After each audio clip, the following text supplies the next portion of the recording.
என் தங்கச்சி. யாராரு? என் தங்கை வள்ளி. மற்றொன்று என் ஆளு குள்ளி. நம்மளா? என் ஆளு. உனக்கே 6 மணி முடிக்க தானே? 6 மணி வரைக்கும் என் ஆளு குத்தகை அட்வான்ஸ் அன்னைக்கே கொடுத்துட்டாங்க.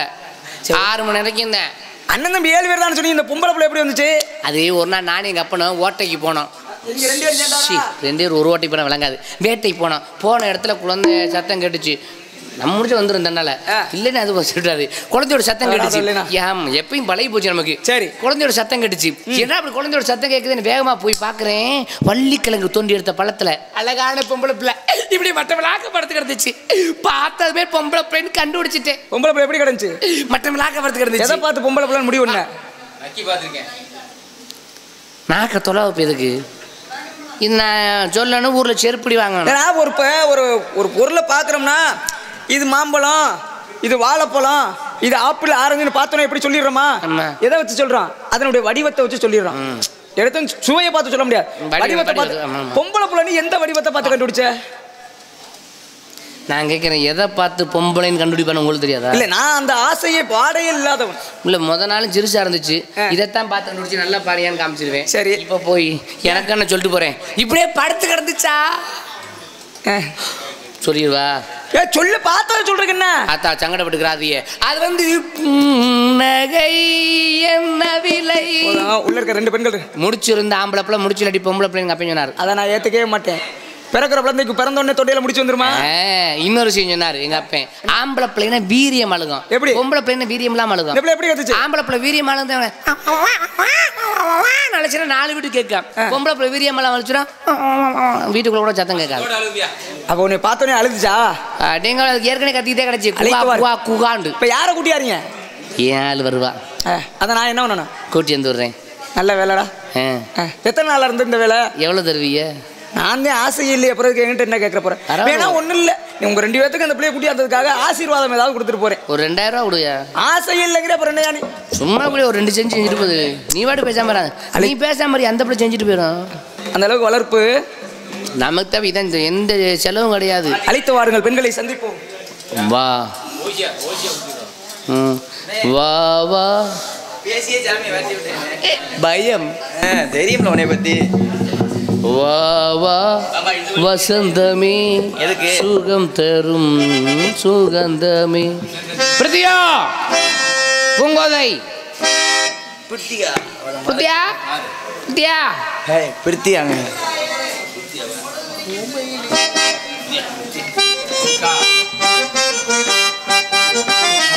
கம்பெனியா? இல்ல இல்ல, தெரியல என்னன்னு. சின்னஞ்சிறு கிளியே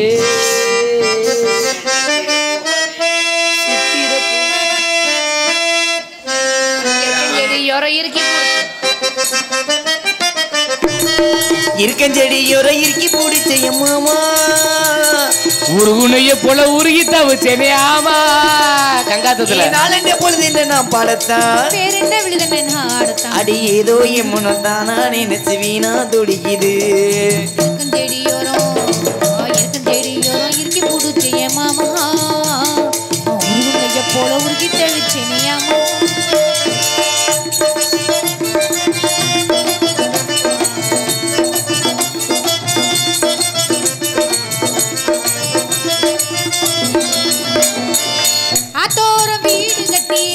கட்டி பார்த்தெடுத்தேன் தாமரைய சேர்த்தெடுத்து நான்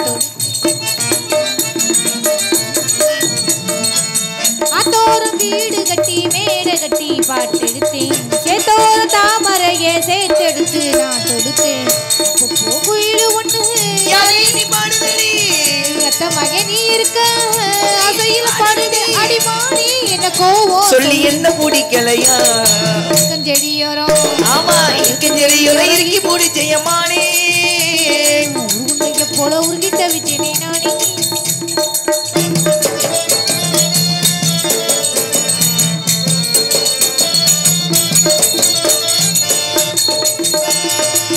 வனவிலி நூல் எடுத்து சேலை ஒண்ணு நான் தரட்டா? வானமதில் தேர் எடுத்து வாசல் வழி நான் மனவெளி நூல் எடுத்து சேல ஒண்ணு நான் தரட்டா மனமதில் தேர் எடுத்து வாசல் வழி நான் வரட்டா அம்மாடி சின்ன பொண்ணு தாடி கோபம் இல்ல என் மனசு தேடுதடி அடி மானே என்ன கோபம் என்ன பிடிக்கலையா இருக்கும் செடியோரம் இருக்கும் செடியோரம் இருக்கி புடிச்ச மானே உருகும் நெய்ய போல உருகி தவிச்சேனே நானே. ஒரு முக்கியமான சம்சாரம் உங்க வீட்டுல இருக்காங்க சமாச்சாரம் என்ன சமாச்சாரம் அந்த பேர் என்னையா அந்த பேர் என்ன பேரு இப்பத்தாய பேசிட்டு போனாரு நாரதர் நாரதர் பெரும்பச்சேரி பிரம்மச்சாரி பெரும்பச்சேரி எரும்பச்சேரி சாமியே பிரம்மச்சாரி இவனே தானே வேற யாரும் இல்லையில ஒரு ஆள் தானே சரி பிரம்மச்சாரி பிரம்மச்சாரி என்னம்மா வேற மாதிரி பாடிட்டா டிஃபரண்ட் அடி என்னடி ரக்கம்மா பல்லாக்கு நெளிப்பு என்னச்சு குளுக்குதடி ஆவடி கண்ணாடி முப்பத்தி மாணிக்க செவப்பு மச்சான இழுக்குதடி போடுமா விடாத ஆஹா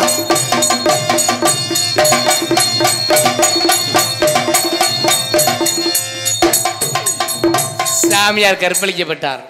அவர் நீ என்ன ஒன்னாலும் ஒன்றும் ஆகாதாமா. ஆனா இந்த ஆளு விவரம் அப்படி எம்பி நிக்கிறாரியா. அவரு குடும்ப கட்டுப்பாடு கொஞ்சம் இடஞ்சலா இருக்காங்க. கொஞ்சம் எடுத்து வச்சுட்டீங்கன்னா இன்னும் 2 குத்து ஊத்திரும். யார் அது? யாரு? என்ன இவ்வளவு பெரிய உருவம் மாதிரி யாரும் தெரியலையா? என்ன வீணை நெளிச்சிருக்கு நேரா வைங்க. நான் நம்ம பக்கத்துலயே வரல. விடு. யார் இது? யாரு? கொஞ்ச நேரம் காதல் பண்ணுவோமா? நல்லா பண்ணிக்க. கொஞ்ச நேரம் ஏன் அவரை கேக்குறீங்க? எவ்வளவு நேரம் பண்ணுங்க? அபி காதல் பண்ண போறீங்களா? ஏப்பா? ஒரு நிமிஷம். என்ன ரைட் பண்ணுங்க. ஏய் காதல் தான் பண்ண போறேன்னு.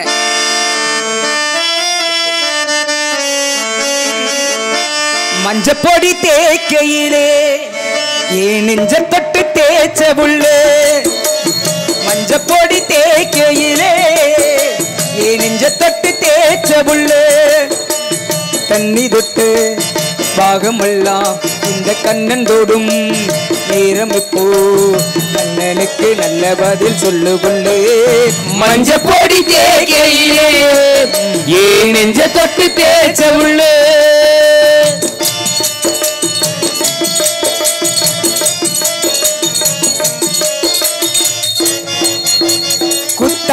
சாரலுக்கு யோகமடி குண்டு மல்லி பூவுக்கு ஒரு நேரமடி திட்டாக்க எருதொரு பாரமடி தொட்டு தொட்டு சேர்ந்த பின்னு தேருமடி உன்னோட கையாக நானும் மாறி உன்னோடு பூவோடு ஓடி கண்ணாடி பாராத காயம் தேடி கண்ணே நான் தெம்மாங்கு பாடி ஒன்னா வந்தா போதும் ஏறும் மோகம் தானா தீரும் மஞ்ச பொடி தேக்கையிலே ஏ நெஞ்ச தொட்டு தேய்ச்சவுளே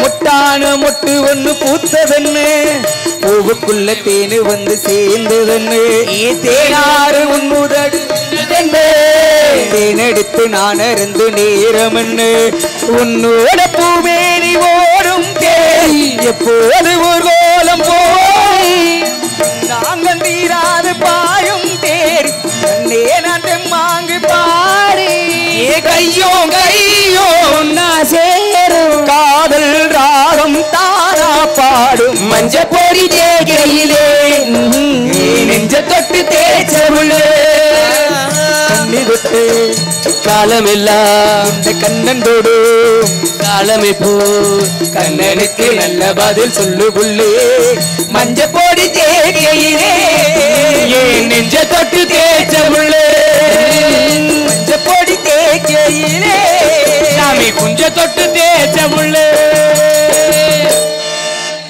அழைத்து வாருங்க. இப்படி நல்லா இருக்கா? ஒரு 1000 ரூபாயாவது குடியா? 5 ரூபா கூட கொடுக்க மாட்டேன். நீ ஓசிக்கிறாக்கியா?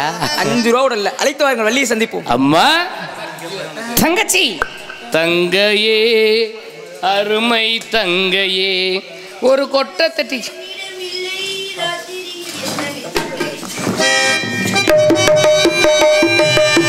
என் மனசு என்னிடம் இல்லை ராத்திரியில் எத்தனை தொல்லை என் மனசு என்னிடம் இல்லை ராத்திரியில் எத்தனை தொல்லை செண்பகமும் வள்ளியை மொட்டும் வந்து வந்து வாட்டுது என்னை செண்பகமும் வள்ளியை மொட்டும் வந்து வந்து வாட்டுது என்னை மணி குயில் பாடும் குரல் கேட்டு வருவாயா தனிமையில் வந்து ஒன்று கேட்டால் தருவாயா மீண்டும் மீண்டும் நீ அதை கேட்டு பாரமா மல்லிகையே மல்லிகையே தூதாக போ வரும் தென்றலையே நீ சேர்த்து போ நோய் கொண்டு நான் திருநூலாகிறே தேயாமலே பிறை போலாகிறே தாங்காது இனி தாங்காது மல்லிகையே மல்லிகையே தூதாக போ வரும் தென்றலையே நீ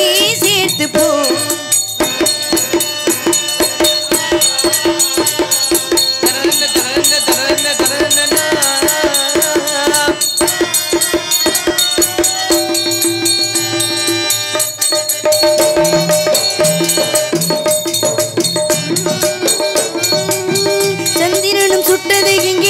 சந்தனமும் போனது இங்கே சந்திரனும் சுட்டது இங்கே சந்தனமும் போனது இங்கே ஒத்தையிலே நிக்கிறேன் கண்ணா நித்திரையும் கெட்டது உண்ணா ஒத்தையிலே நிக்கிறேன் கண்ணா நித்திரையும் கெட்டது உண்ணா மணி குயில் பாடும் குரல் கேட்டு வருவாயா தனிமையில் வந்து ஒன்று கேட்டால் தருவாயா மீண்டும் மீண்டும் நீ அதை கேட்டு பாரையா மல்லிகையே மல்லிகையே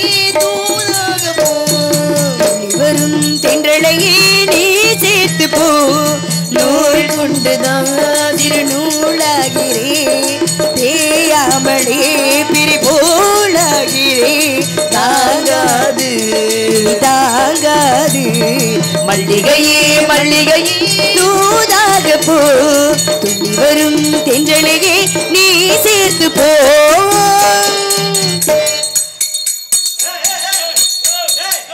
நகர ஆறுமுகம் அவரை மிஞ்சிட்டீங்க அவர் தான் பாட்டுக்கு அப்புறமும் போடுவார் சிக்கு சக்கு சரி இருக்கட்டுங்க அண்ணே எதுக்கு கூப்பிட்டீங்க என்னை எதுக்கு கூப்பிட்டீங்க அண்ணா சாமி சாமி வந்திருக்கு சாமி வந்திருக்கா யாருக்கு சாமி வந்துச்சு விபூதி எடுங்க என்ன சாமி வந்திருக்கு தலையாட்டுனா தானே வெட்டுவேன் வந்தது எந்த சாமி நாரதர் நாரத மகரிஷி நாரதர் நாரதர் நீ எவ்வளவு பெரிய ஆளு சாதாரணமா அவரை பார்க்க முடியுமா அப்படி சொல்லக்கூடாது அவரை சாதாரணமா பாத்திர முடியுமா நம்மள நல்லா இப்பதான் நல்லா பார்த்தேன் அண்ணே ஈரேழு 14 குலத்துக்கு போயிட்டு வரவர்னே முக்காலத்தையும் உணர்ந்தவர்னே அது முக்காலத்து கரிமா லகிமா மகிமா அனிமா பிராத்தி பிராமம் ஈசுதுவம் வசிதுமா அஷ்டமாசத்து அனைத்தையும் உணர்ந்தவர் எல்லா சித்தையும் நம்மளும் கத்திருக்கேன் நானும் அது தெரியாது அந்த மனுஷனுக்கு என்கிட்ட எல்லா சித்தும் கத்து என்னன்னு சொல்றேன் என்கிட்ட பேச முடியல அந்த மனுஷன் உன்கிட்ட உன்னை பேச முடியுமா நீ எவ்வளவு பெரிய ஆளு எதுக்கு இப்ப அழுகுற சிரிக்கிறேன் சிரிக்கிறியா என்ன நாரதரை வர சொல்லுனே கொக்கரை அப்படி அடிக்கணும் தலைவா தவ புதழ்வா வருகவே தலைவா தவ புதழ்வா வருகவே தாமரை தாழ்பணிந்தே வாழ்கவே தலைவா தவ புதழ்வா வருகவே உந்தன் தாமரை தாழ்பணிந்தே வாழ்கவே நிலையான புகழ் கொண்ட கலை செல்வமே நிறைவான குணம் கொண்டே அருள் வெள்ளமே நெடுங்காலமாய் வணங்க முடி நெடுங்காலமாய் வணங்க முடி இளங்கேசனை புறக்காணவே நீ இல்லாத யாழி வேறு யார் வெல்வார் வீரே உலகிலும் தலைவா தவ புதழ்வா வருகவே உந்தன் தாமரை தாழ்பணிந்தே வாழ்கவே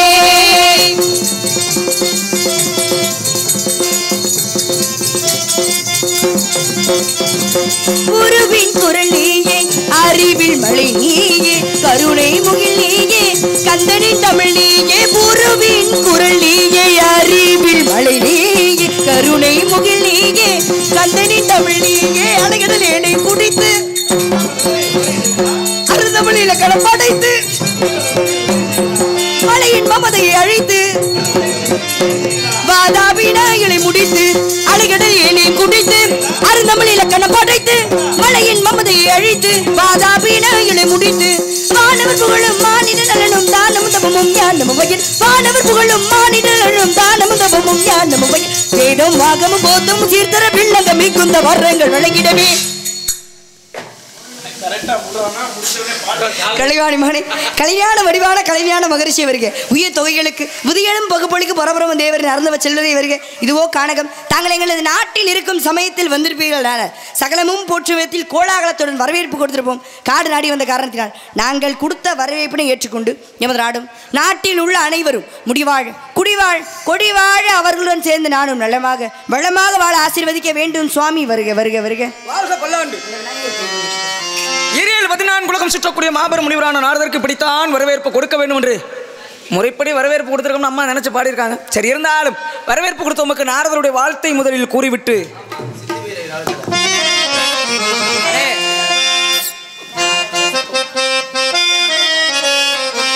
கல்யாண மாலை கொண்டாடும் பெண்ணே என் பாட்டை கேளு உண்மைகள் சொல்வேன் சுதியோடு லயம் போலவே எனையாலும் துணையாகும் சம்சார சங்கீதமே. கல்யாண மாலை கொண்டாடும் பெண்ணே என் பாட்டை கேளு உண்மைகள் சொல்வேன் சுதியோடு லயம் போலவே எனையாலும் துணையாகும் சம்சார சங்கீதமே. கல்யாண மாலை கொண்டாடும் பெண்ணே என் பாட்டு கேளு உண்மைகள் சொன்னேன்.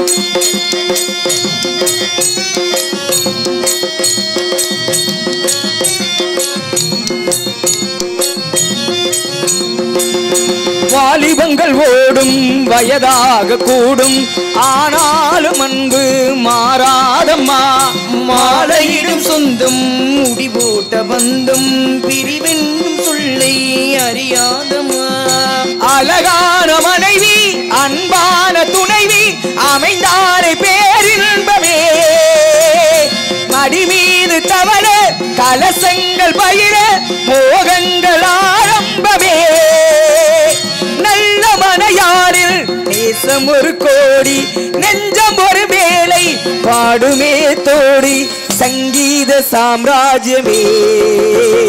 கல்யாண மாலை கொண்டாடும் பின்னே பாட்டை கேளு உண்மைகள் சொன்னேன்.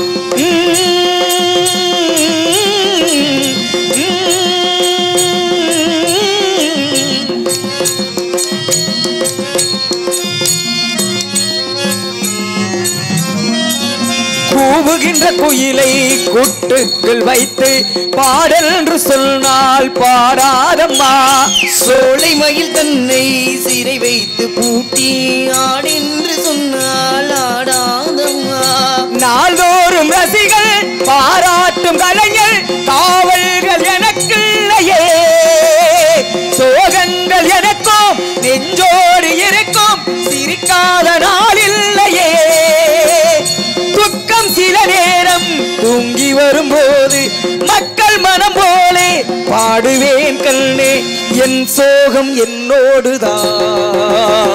கல்யாண மாலை கொண்டாடும் பெண்ணே பாட்டை கேளு உண்மைகள் சொல்வேன் ஸ்ருதியோடு லயம் போலவே எனையாலும் துணையாகும் சம்சார சங்கீதமே.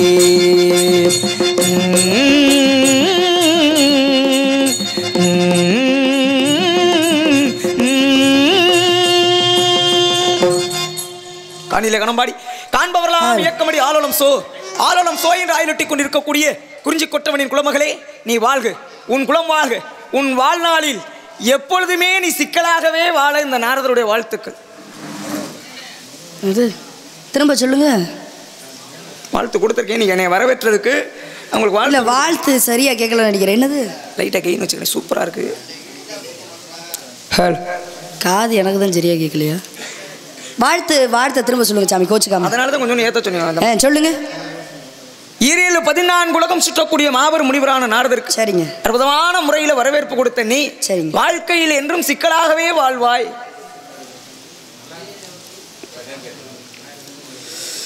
இன்னும் ஏத்த சொல்லுவோமா இல்ல கேட்டுச்சாங்க? இல்லை இல்லை ஆசீர்வாதம் வாங்கணும்னு வச்சுக்கோங்களேன். எதுவுமே தெரியாத குழந்தைகிட்ட போய் காலில் விழுந்தா கூட, இல்லை அடி முட்டாளுகிட்ட போய் காலில் விழுந்தா கூட அவங்க எப்படி ஆசீர்வாதம் பண்ணுவாங்களா? 16 செல்வமும் பெற்று பெருவாழ்வு வாழ்க. எதுவுமே தெரியாதவங்களுக்கு கூட, அஞ்சறிவு ஜீவன் கூட ஆசீர்வாதம் பண்ணி அனுப்போம். ஆனால் இவ்வளவு பெரிய நாரத மகரிஷி ஒரு பொம்பளை பிள்ளைக்கு எப்படி வாழ்த்து சொல்லணும்னு தெரியாம எப்பொழுதும் சிக்கலோடு வாழ்வாங்கன்னா உங்களுக்கு அறிவு இருந்தா அப்படி பேசுவீங்களா? வார்த்தை வெல்லும் ஒரு நீ பாட்டுங்க போத எப்படி பேசணும் எப்படி பேசக்கூடாது நீங்க எனக்கு சொல்லி கொடுக்காதீங்க. இருங்க ஏன் வாழ்த்துல ஏதாவது இருங்க இருங்க முத தவறுனா கேட்டு பேசு, தேவையில்லாத வார்த்தையை பேச. தேவையில்லாம நான் பேசுறது அந்த வார்த்தை இருங்க இருமா இருக்கிறது சபை சட்டம் சவுடால ஏன் பண்ணக்கூடாது. உனக்கு என்னமா பேச தெரியும்? உங்களுக்கு என்ன தெரியும்? என்ன உங்களுக்கு வந்து என்ன தெரியும்? இருங்க என்ன எனக்கு வாலி வைங்க சார் போய் எதையாச்சும் வச்சு விடுங்க வாயில. சபையில சபை நாகரிகத்தோட பேச கத்துக்க. இருங்க முத ஒரு நாரதரை பார்த்து அறிவு இருந்தா இந்த வார்த்தை நீ வந்த உடனே சொல்லலையே. எந்த அறிவுல கேக்குற? நல்ல சிறப்பான ஒரு வாழ்த்து கொடுத்தல்ல, சிறப்பான என் வாழ்த்துல இருந்து தப்பு இருக்க கிடையாது.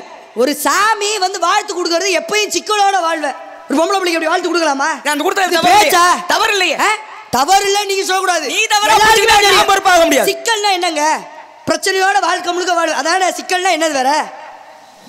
வாழ்த்து கொடுக்க தெரியல உங்கள நாரத பேசுறேன். எதுக்கு ஒரு அதிகாரத்தம்? எதுக்காக நாடகக்காரங்களை இத்தனை நாள் நாடகம் போட்டு நாடகம் பார்க்குறேன்? என்ன காரணம்? காலையில நாடு செழிக்க வேண்டிய நல்ல படப்பே எதுக்காக? அதிகாரத்துக்கு அவ்வளவு சக்தி இருக்கு. அந்த அதிகாரத்தை பூசி நல்ல வார்த்தை மட்டும் தான் பேசணும். ஒரு பொம்பளை பிள்ளைக்கு சரி நீங்க நாரதரே கிடையாது, அதிகாரத்தை பூசிறீங்களே, அதுக்காச்சும் ஒரு நல்ல வார்த்தை சொல்ல நம்ம மேடையில. சிக்கலோட வாழ்வீங்க, அறிவு இல்ல, சோத்தாரம் திங்கிறீங்க. இது இங்க இருந்து வேற மதுரையில நாரதரே கிடையாது போட்டீங்க கார்த்திக் ராஜாவை. எதுக்கு 5000 சம்பளம்? பேச்ச ஆளு ஒரு வள்ளிக்கு கொடுக்குற நார். நீங்க எல்லாம் எந்திரிச்சு போயிருங்க, எல்லாம் பக்கம் தான் நொறுக்கி விடுவேன். பக்கமே இப்ப பாட்டு தான் ரொம்ப, கதை பாட்டு தான் ரொம்ப முக்கியமாக்கு. அப்புறம் கிளப்புங்கடா போங்க போங்க. பேசுற பேச்சு சபையில என்ன நாகரிகமா பேசுற? நாரதரை பார்த்தா தேவலோகத்துக்கு போனாருன்னு வச்சுங்களேன். நாரதர் தேவசபைக்கு போனார்னா தேவலோகத்துக்கே அதிபதி தேவேந்திரன் தேவ சபையில இருந்து எந்திரிச்சு நின்று வாருங்கள் நாரதரேன்னு பாரு. அந்த அளவுக்கு நாரதருக்கு உண்டான மதிப்பு மரியாதை உண்டு. ஆனா நான் வந்து உங்களை சத்தியமா சொல்றேன், ஒரு கற்றறிந்த ஒரு ஞானி, ஒரு படிச்ச பிள்ளையாத்த உன்னை நினைச்சு ஆக இப்படி அடி கூமுட்டையா இருப்பேன்னு உன்னை நினைச்சு கூட பார்க்கலாம். நாரதர் ஒரு வார்த்தையை சொல்லியிருக்காரா? எதுக்கு சொன்னார் இந்த வார்த்தையை? காரணம் இல்லாமல் எதையும் தோற நான் கட்ட மாட்டேன். ஒரு வார்த்தையை சொல்லியிருக்காருன்னா அது ஏன் சாமி இப்படி ஒரு வார்த்தை கொடுத்தீங்க அப்படின்னு கேளு. உன்னை நல்ல ஞானஸ்தின்னு நினைச்சு அதற்கு உண்டான அர்த்தத்தை நான் சொல்லுவேன். என்னைய பார்த்து கேட்குறீ இருமா, நீ பேசும்போது நான் பேசவே இல்லை, பேசணும்னு வச்சுக்கோ குரலை பிடிச்சி விடுவேன். ஒரு நாரதரை பார்த்தா அறிவு இருக்கா சோறு திங்கிறியான்னு கேட்குறியே. நான் கேட்குறேன், உனக்கு எந்த அறிவில் நீ வந்து ஒரு வார்த்தை ஒருத்தர் சொல்கிறாருன்னு வச்சுக்கலேன், இன்றைக்கும் இந்த மேட்டில் இருந்து மாற்றிக்கிறங்க. யாராவது ஒரு வார்த்தையை ஒருத்தர் சொல்கிறாங்கன்னா உடனே நம்ம கோவப்படக்கூடாது. மேடையில் கோவப்பட்டோம்னு வச்சுங்க, அவனை விட அடிமுட்டால் யாருமே கிடையாது. எதிராளியினுடைய பலத்தான் பலம் என்ன பலவீனம் என்னன்னு மேடையில் பார்த்தா பலவீனமே அவன் கோவப்படுறவன். அப்படி கோவப்பட்டானா அடுத்து என்ன பேச போறோம்னு சிந்திக்க தோணாது. ஆனால் நீ என்னை கேட்ட பத்தியா, எனக்கு கோவம் இல்லை, ஏன் நீ பக்குவம் இல்லாமல் பேசுறேன்னு நான் எடுத்துக்கிட்டேன். என்ன பேசி முடிக்கிறேன், நான் பேசி முடிக்கிறேன். இல்ல நான் பேசி முடிக்கிறேன். இருங்க நான் பேசுறேன். ஏன்னா ஆரம்பத்திலேயே சண்டையில் இருங்க. நான் பேசுற தப்பு. சிக்கலோட வாழ்வாங்கன்னா இது சரியா? யாராச்சும் ஒரு ஆள் ஊருக்காரங்க சொல்லுங்க. எப்பயுமே நீ வாழ்க்கை முழுக்க சிக்கலோட வாழ்வேன்றது வாழ்த்தா? அது தப்பு இல்லையா? அது சரியான யாரா சொல்ல தப்புன்னு சிக்கலோட எப்பயும் வாழ்வேன்னு சொல்றது சரியான வாழ்க்கை தப்பு. நீங்க சொல்றீங்கிறதுக்காக எல்லாரும் தலையாட்ட மாட்டாங்க. நீங்க பேசுறது சரின்றதுக்காக சித்தம் போக்கு சிவம் போக்கு சத்தம் போட்டா செல்வாக்காக்கு. இன்னமும் நான் சொல்றேன், உனக்கு வாழ்த்து கொடுத்துருக்கேன்னா இதை ஏன் கொடுத்தீங்கன்னு என்கிட்ட கேட்டு தெரிஞ்சுக்க. நீ சொல்லாத தப்புன்னு நீ என்னைய தப்பு கண்டுபிடிக்கிற. நீ நாரதரை தப்பு கண்டுபிடிக்கிறது நீ பெரிய ஆள் இல்ல, சரியா? இந்த பெரிய ஆள் இல்ல சொல்றீ, நாரதரையே தப்பு கண்டுபிடிக்கணும். வள்ளி எவ்வளவு பெரிய ஆளா? வள்ளி பெரிய ஆள் கிடையாது. ஆனா இந்த இடத்துல மீனாட்சி பெரிய ஆளு. புரியுதா உங்களுக்கு? நான்லாம் பார்த்தேன் இப்படின்னு நீ மீனாட்சி பெரிய ஆளு இப்படிங்கிற படத்துல மீனாட்சிக்கு தெரிஞ்ச லட்சணம் முடித்து காட்டி கொடுத்து போதுமா? அதை தாங்க எதிர்பார்க்கிறேன். அதை தான் எதிர்பார்க்கிறேன். இந்த மேடையில கார்த்திக் ராஜாவா இல்ல மீனாட்சி பிள்ளைய பாத்துரும் வாங்க, பேசுறது தெரிஞ்சு போயிருது. வார்த்தையை விட்டது நீங்க. நான் வந்து வேற நாரதரை உங்கள்கிட்ட இப்பதான் 2வது மேடையை சந்திக்கிறேன். முதல் மேடையில பேசுறது நீங்க சரியில்லாம தான் பேசுறீங்க. 2வது மேடை இப்பதான் சந்திக்கிறேன். நான் யாருக்கிட்டையும் சண்டை போடணுன்ற எண்ணத்தோட வரவே மாட்டேன். என்ன பேசணுமோ என் கருத்து என்னவோ அதை மக்களுக்கு சொல்ல மட்டும் தான் வந்திருக்கேன். நான் படிச்சிருக்கேன், அந்த படிப்புக்கு தகுந்த மாதிரி எப்படி பேசணும் எனக்கு தெரியும். நீங்கள் தப்பாக பேச எப்பயும் நல்லா இருமான்னு சொல்லியிருந்தா முடிஞ்சு போயிருக்கேன். அடுத்தடுத்து என்ன பேசுவோம் பேசியிருக்கிறேன். எப்பயும் சிக்கலோட வாழ்வேன்றதான இங்கே சிக்கலாக இருக்கு. இப்போ சிக்கல் நீங்களே இந்த வார்த்தைக்கு என்ன அர்த்தம்? நான் எப்பொழுதுமே இந்த வார்த்தைக்கு என்ன அர்த்தம் சொல்கிறேன். இப்போ கேட்குறவத்தியா இதை முன்னாடி கேட்டு அந்த பிரச்சனை சொல்லுங்க போத சொல்கிறேன். எப்போவுமே நான் எதிராளியை வந்து இவ்வளோ நிப்பாட்டி பார்த்து தான் நம்ம பேர் வாங்கன்னு நினைக்கவே மாட்டேன். ஏன்னா நம்மளும் அந்த வழியிலேருந்து வந்தவன் தான். நாட உலகத்துக்கு வந்து 19 வருஷம் ஆகுது நான். அப்போ நான் முத வரும்போது என்ன எத்தனை பேர் இந்த மாதிரி பண்ணியிருப்பாங்க, அதை அனுபவிச்சவன் நான். அப்படி அனுபவிச்சு வந்தவன். அதனால நான் மேடையில் யாரையும் இது பதில் சொல்லி தொங்கவே மாட்டேன். நான் அனுபவத்துக்கு மரியாதை கொடுக்கவே மாட்டேங்க. சரி, எனக்கு அறிவுக்கு மட்டும்தான். எனது தர்க்க சபை. ஒருவேளை சொற்பொழிவா இருந்தா அறிவுக்கு வந்து அனுபவத்துக்கு மதிப்பு. இது தர்க்க சபை. நீங்க ஒண்ணு பேசணும், நான் ஒண்ணு பேசுறேன். அதுதான் இங்க அது. இந்த மேடையில இங்க வயசு பெரிய ஆளோ சின்ன ஆளோ எல்லாம் கிடையாது. என்ன சொல்ல வந்து புரிஞ்சா முதல்ல நீங்க அர்த்தத்தை மட்டும் சொல்லுங்க. இந்த அனாவசியமா பேசாதீங்க. உங்கள்கிட்ட பேச எனக்கு இஷ்டமே கிடையாது, கொஞ்சம் கூட இஷ்டம் கிடையாது. அர்த்தத்தை மட்டும் சொல்லிட்டு தயவுசெய்து அர்த்தத்தை மட்டும் சொல்லுங்க. வள்ளியம்மை மீனாட்சி அவர்களே, இனிமே தொடர்ச்சியா கூட நடிக்கணும்னு ஆசைப்படுறீங்களா? இல்ல இந்த மேடை வேண்டாம்னு நினைக்கிறேன். அதனாலதான் வேண்டாம்னு நினைக்கிறேன். அப்ப ஒரு மேடை இந்த மேடையை வச்சு செஞ்சிருவேன். ஐயோ பயமா இருக்கு. நீங்க இப்படி பயம் காட்டுறீங்களே. மறுபடியும் சந்திக்க எனக்கு காலெல்லாம் வடவட நடுங்குது. வாப்பா மொத நீ என்ன பேசி தகத்து கூட போறீரு. வாங்க ஒரே பேசணும்னு சொல்லி அடுத்த கேள்வி கேட்டிருக்கேன். மீனாட்சி என்ன சிக்கல் இருங்க. இந்த வார்த்தைக்கு என்ன அர்த்தம்? முத மீனாட்சினா எப்படி தெரியுமா இருக்கணும்? வீரமா இருந்தா, விவேகமா இருந்தா, அழகா இருந்தா, ஞானமா இருந்தா அவளுக்கு வச்சாங்க மீனாட்சின்னு பேரு. உனக்கு அந்த பேர் வச்சிருக்காங்க. இது அத்தனை இருக்கான்னு கடைசியில் முடிச்சுட்டு போகும்போதே உனக்கு தெரியும். இல்லை சும்மா வெத்துதானான்னு கேட்டீங்களே. சிக்கலோடு வாழ வேண்டும் அப்படின்னு நான் சொன்னதுக்கு இவ்வளோ ரோசம் தேவையே இல்லை. முதல்ல கேட்டிருந்தா சிக்கலோட வாழணும். உன் குலக்கடவுள் யாரு? முருகப்பெருமான். முருகப்பெருமான் இந்த பூமியில தோன்றிய காரணம் என்ன? சூரபதுமனை வதம் செய்வதற்கு. என்ன சோறு திங்கலையா? இவ்வளவு நேரம் எவ்வளவு ரோசப்பட்டு பேசுன, சத்தமா பேசுமா. சூரபதுமனை வதம் செய்வதற்காக முருகப்பெருமான் படைக்கப்பட்டார். ஈஸ்வரனுடைய நெற்றிக்கண்ணிலே 6 தீப்பொறிகளாக அவதரித்தவர் எம்பெருமான் முருகப்பெருமான். சூரபதுமனை வதம் செய்யணும். சரி, எதை வச்சு வதம் செஞ்சாரு? வேலை வச்சுதான். வேலை எங்க வாங்கினது? எங்கமா? சிக்கலில் என்ற. அதனால முருகனுக்கு என்ன பேரு? சிக்கல் சிங்கார வேலன்னு பேரு. அவனோட நீ எப்பவும் சிக்கல் சிங்கார வேலனோடே நீ இருக்கணும்.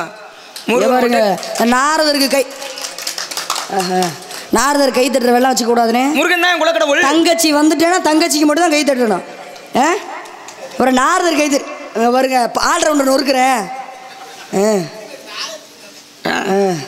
அது எதுக்கு அப்படியே சொல்லி முழுசா சொல்லியிருந்தா உங்க வாயில இருக்க முத்து கொட்டிருமா? அத முதல்லயே சொல்லிருக்க வேண்டியதானே. சிக்கல் சிங்கார வேலனோடு அவரோட ஆசையோடு எப்பயும் நல்லா இருப்போமான்னு சொல்ல வேண்டியதானே. இங்க பாருங்களேன், என்ன பாருங்களேன். பேச்சுக்குள்ள எதுக்கு இப்படி ஒரு பேச்சுக்குள்ள அப்ப விஷமா பேசணும்னு நினைக்கிறீங்க? இல்லங்க, அதுக்கு விவரமா பேசணும்னு நினைக்கிறீங்க. இதை விட பயங்கரமா விவரமா நான் பேசுவேன். அப்படி புடிச்சே வச்சுக்கோங்களேன். இப்படி இதுக்குள்ள அசிங்கப்படுத்திட்டு போயிடுவேன். என்னாச்சு என்ன பார்வை என்ன எதுக்கு அப்படி நான் எப்படி சொன்னேன் தெரியுமா? ஒரு விளக்கு இருக்கு, விளக்குல திரிய பத்த வச்சுட்டோம் வச்சுக்கவே தோண்டுகிட்டே வரும். அந்த திரி சுடர் விட்டு மறுபடியும் எரியணும்னா என்ன பண்ணுது? தூண்டுகோல் அவசியங்க. நான் அப்படி அந்த வார்த்தையை சொன்னதுனால தானே நீ மறுபடியும் பிடிச்சி கேட்டனால தான் நான் அந்த பதில சொன்னேன். இல்லைன்னா முடிஞ்சிருக்குமா, வந்திருக்குமா? சிக்கல் சிங்கார வேலனோடு இவ்வளவு நேரம் என்னை பேட்டையில் இந்த ஒரு வார்த்தை சொன்னதுக்கு என்ன மாதிரி ரோசப்பட்டேன். இப்ப நான் கேட்கிறேன், சிக்கலிலே வேல் வாங்கி செந்தூரில் சம்ஹாரம் என்பது மரபு. சிக்கல்ல இருக்கிறது யாரு? அது யார்? முருகப்பெருமான் தான். சிக்கல்ல இருக்கிறது முருகனுடைய ஆலயமா? சிக்கல்ல யார்கிட்ட வேல் வாங்கினார் தெரியுமா? ஊமையவள்கிட்ட, அன்னை ஆதிபராசக்திகிட்ட. ஆமா. சிக்கல்ல ஏன் வேல் வாங்கணும்? சிக்கல்ங்கிற ஊருக்கு என்ன சிறப்பு? முதல்ல அங்க இருந்தது யார் கோவில்? நீங்க சிக்கல்னு ஒரு வார்த்தை சொன்னீங்க, அதோட அர்த்தம் என்னன்னு கேட்டேன். சிக்கல் சிங்கார வேலனுடைய ஆசையோட எப்பயும் வாழ்வேன்னு சொல்றீங்க. சிக்கல்னு ஏன் பேர் வந்துச்சுன்னு கேட்குறீங்களா? இல்லை சிக்கல்கள் சிறப்பு என்ன சிறப்பு? எந்த கோயில் இருந்துச்சா? இந்த சிலந்தியோட வலை இருக்கும் பார்த்தீங்களா? ஏமா சிலந்தியோட வலை இருக்கும் தெரியுமா? சிலந்தியோட வலைக்குள்ள எந்த பூச்சி ஒன்றாலும் அதை பிடிச்சி தின்னு சிலந்தி. ஏன்னா அந்த வலைக்குலேருந்து வெளியேறி வர முடியாது. நீ சிக்கலுங்கிற ஒரு வார்த்தையை தொட்டுவிட்டு மறுபடியும் இப்படி சிக்கலில் முடிச்சுக்கிட்டு போன்னு நான் எதிர்பார்க்கவே இல்லை. சரி, சிக்கல் என்ற பெயருக்கு சிக்கல்னு ஏன் பேர் வந்துச்சு? முதல்ல அங்கே இருந்த ஆலயம் எது அப்படின்னு சொல்லி கேட்டிருக்கீங்க. பரவாயில்ல, நீ சொல்லாத, நீ பதில சொல்லு. நான் உன்னை பரவாயில்லன்னு சொல்லுனேன். கேள்வியை பார்த்து நீ என்ன பரவாயில்லன்னு சொல்ற? சரிங்க, உங்க அப்பா யாருங்க? உங்க அப்பா யாரு? பிரம்மா. பிரம்மா படைப்பு தொழில பாக்குறவர். அவர்கிட்ட போய் முருகப்பெருமான் கேட்கிறாரு, எதை வச்சு இந்த படைப்பு தொழிலை பார்க்குறேன் அப்படின்னு சொல்லி கேட்குறாரு. ஓம் என்ற பிரணவ மந்திரத்தை வச்சு இந்த உலகத்தை படைக்கிறேன் அப்படின்னு சொல்கிறாரு. அதோட அர்த்தத்தை சொல்லுன்னு சொல்லி கேட்குறாரு. அதுக்கு அவர் என்ன பண்ணுறாரு, டே நீயே ஒரு அறகுறை, நீ ஒரு ஆள், உங்ககிட்ட நான் சொல்லணுமா பதில் அப்படின்னு. பள்ளிநாயகம் மற்றவங்கள்ட்ட பேசுகிற மாதிரி ஜாட பேசாதீங்க, எனக்கு பிடிக்காது. யார் நான் ஜாட பேசுகிறேன்? ஏதாவது பாருங்க, நான் இதுக்கு முன்னாடி 2வது நாள் நான் தானே மேடைக்கு வந்திருந்தேன். ஜாட பேசுகிறேன் நான் நாடகர்கிட்ட கிடையாது. நான் என்ன பேசுகிறேன் அதை மட்டும் தான் பேசுவேன். இயலிசை நாடகம் புரியுதா உங்களுக்கு? எல்லாரும் நடிக்க தானே வந்திருக்கோம். அப்புறம் கையை இப்படி வச்சா பேச முடியும்? இது வரைக்கும் நீங்க கேட்டீங்க, நான் பதில் சொல்றேன். இல்லங்க இப்ப வரைக்கும் கூட பாருங்களேன் உங்களை எவ்வளவு மரியாதையா வள்ளி நாயகம் நான் எவ்வளவு மரியாதை. சரி நீங்க நான் தான் நானும் பேசுறேன். போங்க வாங்க தான் பேசுறேன். எனக்கு சபை நாகரிகம் எனக்கு ரொம்ப முக்கியமா இருக்கும். இப்படி வாங்க ஐயா, இப்படி நீட்டுறது இப்படி நீட்டுறதுனா அப்புறம் நான் உன்னை விட 100 கதை சொல்லுவேன். அசிங்கமா இருக்கும் அதை பாக்குறதுக்கு. வெளியில பெரிய ஞானி மாதிரி கம்பருக்கு அப்படியே காப்பி போட்டு கொடுத்த ஒரு வயிறு எரியுது. ஆமா சொல்லு நிப்பாட்டுங்க போத. அப்ப அவர் கேட்கிறாரு, ஓம் என்ற பிரணவ மந்திரத்துக்கு அர்த்தத்தை சொல்லுன்னு கேட்கிறாரு. ஒரு குழந்தைகிட்ட பேரின்பத்தை பற்றி சொல்லலாம், ஆனால் சிற்றின்பத்தை பற்றி கணவனும் மனைவியும் கூடுறதை பற்றி ஒரு குழந்தைகிட்ட சொல்லக்கூடாது. அப்போ முருகப்பெருமான் ஒரு குழந்தை, அவர்கிட்ட சிற்றின்பத்தை பற்றி எப்படி சொல்கிறது அப்படின்னு சொல்லி அவர் மறைச்சார். ஆனால் இந்த அறகுறை என்ன பண்ணுச்சு, அவருக்கு அந்த ஓம் என்ற பிரணவ மந்திரத்துக்கு அர்த்தம் தெரியலையோ அப்படின்னு நினச்சி இந்த அறகுறை என்ன பண்ணுச்சு,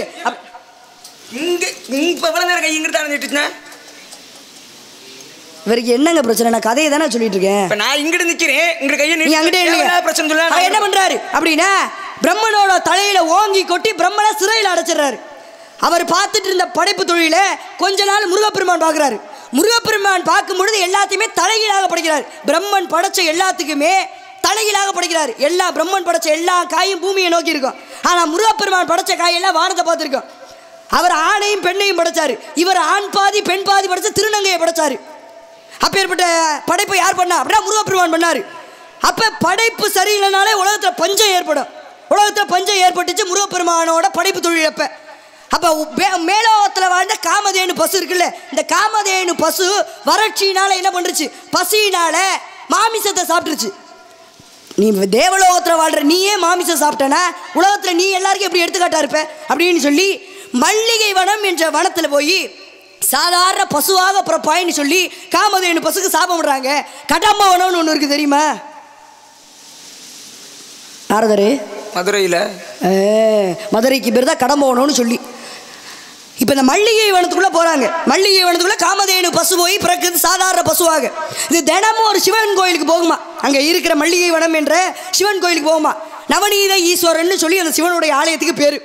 போய் என்ன பண்ணுமா, அந்த சிவன் கிட்ட போய் பால் சுரக்குமா. அப்படி அந்த காமதேனு போய் அங்கே பால் சுரந்தனால தான் அந்த கோவிலில் பார்க்குளம்னு சொல்லி ஒரு குளம் இருக்கும். அந்த குளத்தில் போய் யார் போகிறா அப்படியே வசிஷ்டர் போகிறார். வசிஷ்டர் போய் அந்த குளத்தில் இருக்க பாலை எடுத்து இந்த குளத்தில் இருக்க பாலை எடுத்து வெண்ணெய் ஆக்கிறாரு. வெண்ணெயாக்கி ஒரு சிவலிங்கம் செய்கிறாரு. ஒரு சிவலிங்கத்தை செஞ்சு அதுக்கு தினமும் பூஜை பண்ணிகிட்டே வர்றாரு. பூஜை பண்ணிக்கிட்டே வரும்பொழுது என்ன ஆகுது, பூஜையை முடிச்சுட்டு அந்த வெண்ணெய்னால செய்யப்பட்ட அந்த சிவலிங்கத்தை எடுக்க பார்க்குறாரு. எடுக்க பார்க்கும்போது வரமாட்டேன்ருச்சு. அவரும் ரொம்ப நேரமாக முயற்சி பண்ணுறாரு. என்னடா இந்த வெண்ணெய் இப்படியே நின்றுட்டு இருக்கு, இது வருமா இந்த பக்கம் வராதா அப்படின்னு சொல்லி பார்க்குறாரு. அந்த வெண்ணெயினால் செய்யப்பட்ட அந்த சிவலிங்கம் வரவே இல்லை. அப்படி சிக்கிக்கிச்சு. அப்படி சிக்கிக்கிட்டனால தான் அந்த ஊருக்கு சிக்கல் என்ற பெயர் வந்துச்சு. என்ன கேட்டு முடியுது, இதனால முதல்ல இருந்த கோயில் எது அப்படின்னா வசிஷ்டரால் உருவாக்கப்பட்ட சிவன் கோயில் தான் முதல்ல சிக்கலில் இருந்த கோயில். அந்த லிங்கம் சிக்கிக்கிட்டனால தான் அங்கே சிக்கல் என்ற பெயர் வந்துச்சு. இதான் நீங்கள் கேட்ட கேள்வி பதில். சிக்கல்னு பேர் வந்ததுக்கான காரணம் தான். அப்படியே பார்த்தா சொல்லுங்க, கதையெல்லாம் நல்லாத்தான் சொல்றேன். சரி, நான் இடையில விடுற வரையும் என்ன, ஆனா சிவன் கோயில் எப்படி முருகப்பெருமானுடைய ஆலயமாச்சு அதை சொல்லணும். முதல்ல இருந்த சிவன் கோயில் தான். என்ன காரணம் முருகப்பெருமானோட ஆலயத்துக்கு போகணும் அப்படின்னு, ஏன்னா 6 நாள் அங்கே திருச்செந்தூரில் உங்களுக்கு எல்லாரும் தெரியும் தவத்தில் இருப்பார். போய் 6 நாளுமே போராடுவார் சூரபதுமன்ட்ட. அவர் அழிக்க முடியாது. அவங்க அம்மா கூப்பிட்டு கடைசியாக சொல்லுவாங்க, சிக்கலுக்கு வாடா என்னிடம் வேல் வாங்கிட்டு போ அப்படின்னு சொல்லுவார். அப்போ சிக்கலிலே வேல் வாங்கி செந்தூரில் சம்காரம் என்பது மரபு. சிக்கலில் போய் வேல் வாங்கிட்டு வந்ததை செந்தூரத்தில் சம்காரம் பண்ணுவார். அப்போ ஏற்பட்ட சிறப்பு முருகனுடைய ஆலயமாக மாறுறதுக்கான காரணம் சிக்கல் முதல்ல சிவனுடைய ஆலயமாக தான் இருந்துச்சு. நவநீத ஈஸ்வரன் சொல்கிற சிவாலயமாக இருந்துச்சு. இவர் போய் சிக்கலில் போய் வேல் வாங்கினால தான் சிக்கல் சிங்கார வேலன்னு பேர் வந்துச்சு. இதான் நீங்கள் கேட்ட கேள்விக்கு பதில். முருகனுடைய திருமேனி வேர்க்கிற இடம் எது தெரியுமா? சிக்கல் தான். அவ்வளவு கோபத்தோட சூரபதுமனை அழிப்பதற்காக வேலை வாங்க போன உண்மையிலே நடக்கிற விஷயம். வருஷம் நடக்கும். அது மூலவர் சிலையா இருந்தா பரவாயில்ல, அதனால வேர்த்திருக்குன்னு சொல்லலாம். ஆனா உச்சவர் சிலை வருட வேலை வாங்கிட்டு வந்ததுக்கு அப்புறம் வேர்த்து ஒழுகுமா. அப்பேற்பட்ட ஏன்னா சாமிலாம் இல்லை நம்ம ஒரு வார்த்தை சொல்ல முடியுமா? சொல்லவே முடியாது. உண்மையா வருஷம் நடக்கிற ஒரு விஷயம். அப்பேற்பட்ட சிறப்பு இருக்கு. சரி, கேள்வி கேட்டீங்கல்ல, பதில் நான் சொல்லி நீங்க பாராட்டு பத்திரம் வேற யாரையும் உங்க பாராட்டு முன்னேற முடியும். எனக்கு வேண்டாம், உங்க பாராட்டு பத்திரம் எனக்கு வேண்டாம். கேட்டீங்கல்ல கேள்வி, எவ்வளவு விஷம். சிக்கல்னு சொன்ன வார்த்தையில சிக்கல்னு என் பேர் வந்துச்சு. அங்க முன்னாடி இந்த கோயில் என்ன அப்படியாடி வாங்கலு கேட்போமா? கேள்விக்கு போவோமா? நான் கேட்கிறேன், கேட்டா சொல்லுவீங்களா? கேளுங்க, ஏதோ முயற்சி பண்றேன். அம்மையார் பெரிய முருகப்பெருமானுக்கு எத்தனை படை வீடு உண்டு? 6 படை வீடு. இது வரைக்கும் 5, இனிமே 6 தான். சரி, 6 படை வீடு. 6 படை வீட்டுல முதல் படை வீடு எது? திருப்பரங்குன்றம், 2வது திருச்செந்தூர், 3வது பழனி, 4வது சுவாமிமலை, 5வது திருத்தணிகை, 6வது பழமுதிர்ச்சோலை. நான் 100ல போனா நீங்க 108ல போகணும். என்ன நல்ல எண்ணம்டா உனக்கு. இருங்க, புதுக்கோட்டை நான் 100ல வேகத்துல போவேன். என் பேச்சுக்கு ஈடு கொடுத்து 108ல நீங்க வரணும். அதான் என் ஆசை. என்ன தப்பா சொல்லிவிட்டேன்? 108க்கு எவ்வளவு சிறப்பு இருக்கு. சரி இருங்க, இந்த திருச்செந்தூர் சொன்னீங்கல்ல, திருப்பரங்குன்றம் சொன்னீங்கல்ல, எல்லா படை வீட்லயுமே ஒரு மாதிரி காட்சி தருவாரு. பாத்துறீங்களா? குழந்தையா எங்க காட்சி தருவாரு? ஞான பண்டிதனாக. நான் எங்க காட்சி தருவாரு? குழந்தையாக இருக்கக்கூடியது பழனியில. தகப்பன் சுவாமின்னு சின்ன பிள்ளையிலே பேர் வாங்கினாரு சுவாமி மலை. அது எத்தனாவது படை வீடு? திருப்பரங்குன்றம், திருச்செந்தூர், பழனி 3வது படை வீடு. 3வது படை வீடு. 4வது திருப்பரங்குன்றத்துல எப்படி இருப்பாரு? கல்யாண பணத்தோட இருப்பாரு. ஏன் அதை சொல்லல முதற் படை வீடா? குழந்தையா இருக்கிறதா முதற் படை வீடா சொல்லணும். எப்படிங்க கணக்கு வரணும்? 1 வயசு 2 வயசு 3 வயசு 4 வயசு இப்படிதானே கணக்கு வரணும். 10 வயசு 2 வயசு 4 வயசு வராது. அப்ப கணக்கு பிரகாரம் வராம ஏன் கல்யாணம் பண்ணத முதற் படை வீடா வச்சிருக்காங்க, குழந்தையா இருந்ததை 3ஆம் படை வீடா வச்சிருக்காங்க? எதுக்கு திருப்பரங்குன்றம் முதற் படை வீட்டுக்கு வந்துச்சு? குண்டக்க மண்டக்க யோசிப்பியோ? மண்டக்க குண்டக்க யோசிப்பேன். சொல்லுங்க, இது என்னன்னா, இது இவ்வளவு நேரம் எனக்கு தோணல. நீ முருகரை பத்தி கேட்டீங்க, நானும் முருகரை பத்தி தான் கேட்கணும். சம்மந்தமே இல்லாத கடவுளை பத்தி கேட்க வேணாம். நீங்க சொல்லுங்க இதுக்கு பதில. ஏன் திருப்பரங்குன்றம் முதற் படை வீடா வந்துச்சு? முருகனுடைய 6 படை வீட்டை வகுத்தது யாரு தெரியுமா? திருமுருகாற்றுப்படைங்கிற நூல்ல இந்த திருமுருகாற்றுப்படையை வகுத்தவர் யாருன்னு கேட்டா நக்கீரர் ஆகப்பட்டவர்.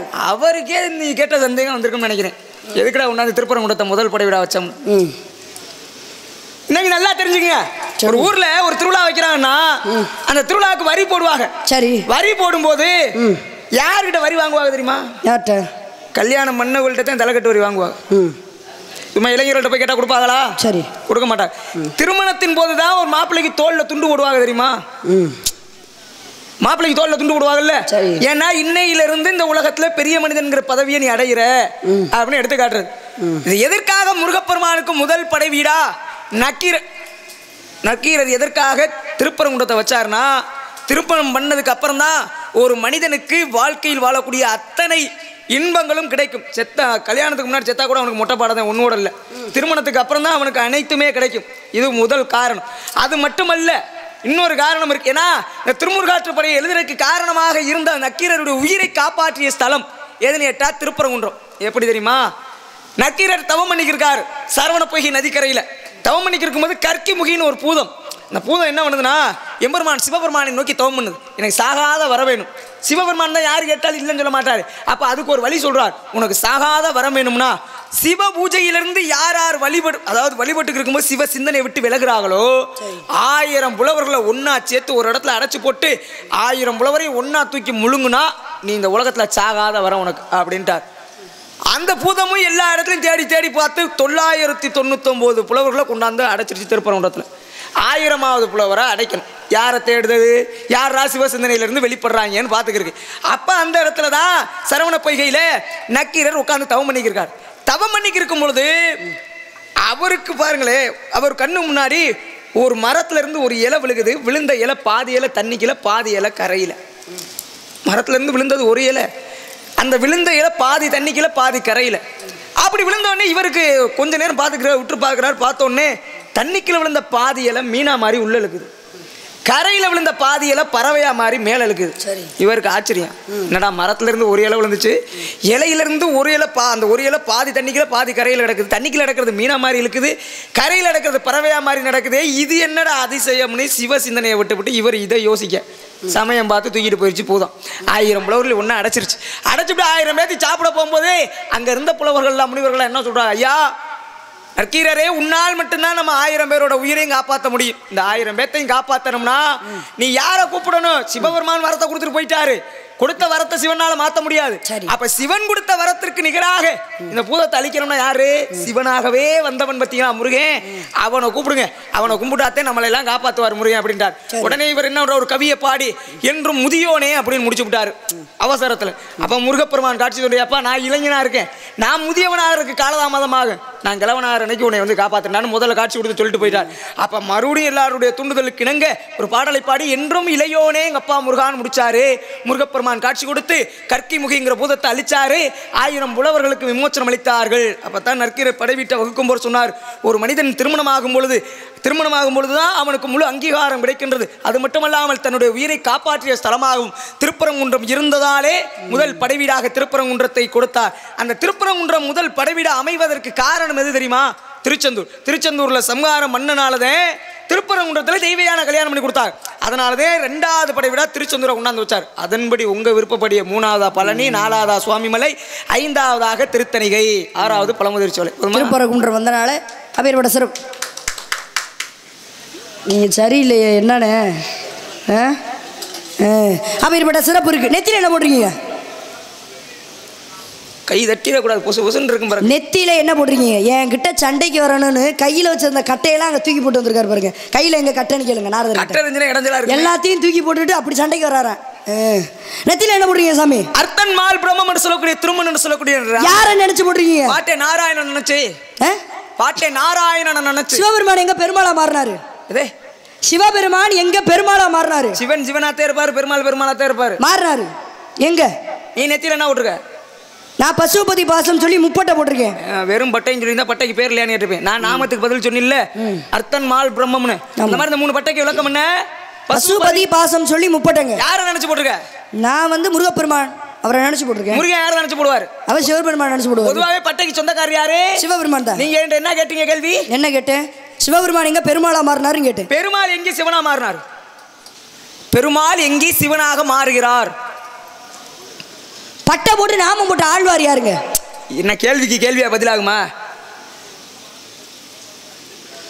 சரி சொல்லுங்க, சிவபெருமான் எங்க பெருமாளா மாறுறாரு? உலகம் அறிந்த உண்மை. இப்ப நடந்து முடிஞ்ச சித்திர திருவிழாவில் என்ன அழகர் வர்றதுக்கு அண்ணன் வர்றதுக்கு காலதாமதம் ஆயிரும். சரி, அப்ப குறிப்பிட்ட நேரத்துல திருமணத்தை முடிக்கணும். அப்பதான் சொக்கர் என்ன பண்றாரு? அழகராக மாறி தாலி எடுத்து கொடுக்க வைக்கிறார். சிவனே அழகராக மாறினாரு, தாலியும் கட்டினார். அப்ப சிவன் பெருமாளா மாறினது எங்கன்னு கேட்டா அன்னை மீனாட்சியோட திருக்கல்யாணத்துல மாறினாரு. பட்டை போட்டு நாமம் போட்டு ஆழ்வார் யாருன்னு கேட்டேன். ஆழ்வார்கள்லாம் யாரு அப்படின்னா விஷ்ணு பகவானுக்கு பெருமாளுக்கு தொண்டு செய்யக்கூடியவங்க. அவங்க பிறப்புல இருந்தே இறப்பு வரையும் கடைசி வரைக்குமே நாமம் போட்டு முக்தி அடையக்கூடியவங்க. ஆனா இந்த ஆழ்வார் எப்படி அப்படின்னா பறக்கும் போதெல்லாம் பட்டை தான் போட்டுருந்தாரு. ஆனா கொஞ்சம் இடைப்பட்ட காலத்துலதான் நாமம் போட்டு ஆழ்வார்கள் ஒரு ஆளா மாறி இருக்காரு. 12 ஆழ்வார்கள் ஒருத்தர் திருமங்கை ஆழ்வார், 12வது ஆழ்வார். வேகமா பதில் சொல்றாரு. என்ன படிச்சது சொல்றேன்னா சொல்லுங்க. 12வது ஆழ்வார் திருமங்கை ஆழ்வார். அவருடைய நெத்தியில பட்டதான் போட்டிருப்பார். அழகான ஒரு பொம்பளை பிள்ளைய பாக்குறார், குமுதவல்லின்னு. பார்த்தோன்னே அழகுல மயங்கிறார். இப்பேற்பட்ட அழகான பெண்மகளா உன்னை நான் திருமணம் பண்ணிக்கலாம்னு நினைக்கிறேன் அப்படிங்கிறார். செத்துருவ பரவாயில்லையா? என்ன இல்லை கல்யாணம் பண்ணிக்கிற செவ்வாய் தோசை இருக்கிறவங்கள கல்யாணம் பண்ண முடியுமா?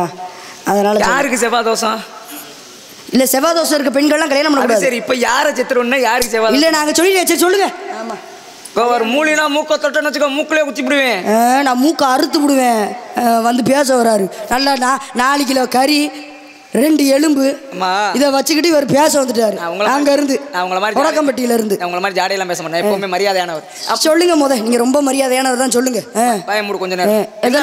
நீங்க என்ன வாயமுடுறீங்க? ஐயா சொல்லுங்க. என்ன சின்ன பிள்ளை சண்டை மாதிரில இருக்கு. கதையை சொல்லுங்க. அப்ப குமுதவல்லியின் பெண்ணை பாக்குறா, பார்த்தோன்னே ஆசைப்பட்டாரு. ஆசைப்பட்டு அந்த அம்மா சொல்ல, ஐயா நாங்க நாமம் போடுற கூட்டம், நீ பட்டை போடுற கூட்டம். பட்டை நாமம் இந்த காலம் அந்த இன்னைக்காவது பரவாயில்ல. ஆரம்ப காலத்துல வைணவத்துக்கும் சைவத்திற்கும் ஆகவே ஆகாது சுத்தமா. அப்ப எப்படி பட்டை போட்டாலும் நாமம் போட்ட பொண்ணை கல்யாணம் பண்ண முடியுமா? அப்பதான் இந்த பெண்மகள் என்ன சொல்றா, ஐயா என்னைக்கு 1000 நாமம் போட்ட புலவர்களுக்கு 1000 நாமம் போட்டவர்களுக்கு நீ அன்னதானம் பண்றியோ, அப்ப நீ வந்து மறுபடியும் பட்டையை மாத்தி நாமத்தை போட்டுக்கிட்டேனா என்னைய திருமணம் பண்ணலாம். அவர் பேரே பாத்தீங்களா? திருமங்கை ஆழ்வார். மங்கைக்காக மாறினாலதான் மங்கை ஆழ்வார். திருமங்கை ஆழ்வார் பட்டை போட்டு நாமம் போட்டவர். அதில் வந்துருச்சா? 12 ஆழ்வார்கள்ல 12வது ஆழ்வார். அப்பேற்பட்ட சிறப்பு அவருக்கு இருக்கு. பரவாயில்லைங்க, அந்த விஷயத்த சொல்லுங்க. எனக்கு 1000 சொல்லி இருக்குங்க, நீ ஏன் விஷயத்த கேட்காத. நான் உன்ட்ட என்ன கேட்டேன்? என்ன கேட்டீங்க? தெரிஞ்சு வச்சா அந்த அம்மா லட்சணம் அவ்வளோதான். என்னது சபாஸ்ரா. அவனை என்னம்மா சொல்ற? உன் அறிவு என்னன்னு ஏன்ட்ட கேட்குறிய? மேடையில் என்ன ஞாபகத்தில் நிற்கிற நீனு? ரொம்ப சந்தோஷமா இருக்குப்பா. நீங்கள் எல்லாம் வந்து இன்னும் பெரிய ஆளாகி இந்த நாடக கலையை அழிய விடாமல் நாடகத்தை எடுத்து நடத்தணும். அதான் எங்கள் ஆசை. இந்த காஞ்சனகுளத்தில் கடைசி வரைக்கும் நாடகம் நடந்துக்கிட்டே இருக்கணும். வருஷம் வருஷம் இதே மாதிரி 15 நாடகம். பெருமாள் எங்கே சிவனா மாறினாரு அப்படின்னா இந்த தென்காசியில் இருக்க குற்றாலம்னு ஒரு இடம். குற்றாலத்தில் சௌந்தரராஜ பெருமாள்னு ஒருத்தர் இருக்காரு. இந்த சௌந்தரராஜ பெருமாளை பார்ப்பதற்காக அகத்தியராகப்பட்டவர் போறாரு. அகத்தியராகப்பட்டவர் போய் இவர் பட்டை போடுறவர். எந்த கோயிலுக்கு போறாரு அப்படியே நாமம் போட்டு பெருமாளோட வைணவ ஸ்தலத்துக்கு போறாரு. போகும்போது பட்டையை அழிச்சாதான் கோயிலுக்குள்ள விடுவோன்னு சொல்லி அங்கே இருக்கவங்களாம் சொல்றாங்க. அவர் கோபம் வந்துடுது. ரொம்ப நேரம் போராட்டத்துக்கு அப்புறம் சௌந்தரராஜ பெருமாளை பார்ப்பதற்காக அகத்தியராகப்பட்டவர் உள்ள போறாரு.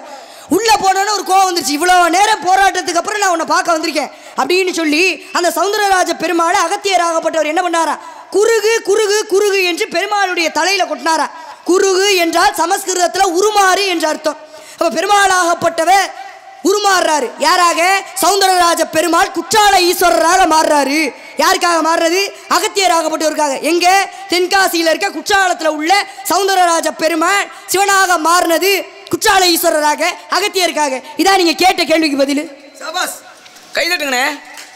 இல்லை, அவங்கெல்லாம் ஒரு முடிவோட இருக்காங்க. நாரதர் தான் கைதட்டணும். இல்லை, நான் சங்கடம். அடுத்த தடவை இந்த நாரதர்லாம் போட்டால் நான் வரமாட்டேன், பார்த்துக்கோங்க. சொல்லுங்க. ஆனால் உங்களை நான் நினச்சி ரொம்ப பெருமைப்படுறேன். சும்மா சொல்லுங்க. நான் கேட்ட உடனே இவ்வளவு ஞாபக சக்திகள். ஏன்னா கல்லூரி படிப்பு படிச்சிருக்கீங்கல்ல, அதனால ஞாபகம் உடனே கேட்டது. எனக்கு பாராட்டு பிடிக்காதுங்க. என்ன பாராட்டாதீங்க? படிச்சு முடிச்சிருக்கீங்க? இல்லை, படிச்சு முடிச்சிருக்கீங்களா? படிச்சுக்கிறீங்களா? நான் இப்போ எம்ஏ படிச்சுட்டு இருக்கேன். முதல்ல முன்னாடி ஒரு அது யூஜி முடிச்சிட்டேன். யார் கொடுத்தது உனக்கெல்லாம் பட்டம்? இவ்வளவு ஞானஸ்திக்கு பட்டம் கொடுத்துருக்காங்களே, எனக்கு புரியல.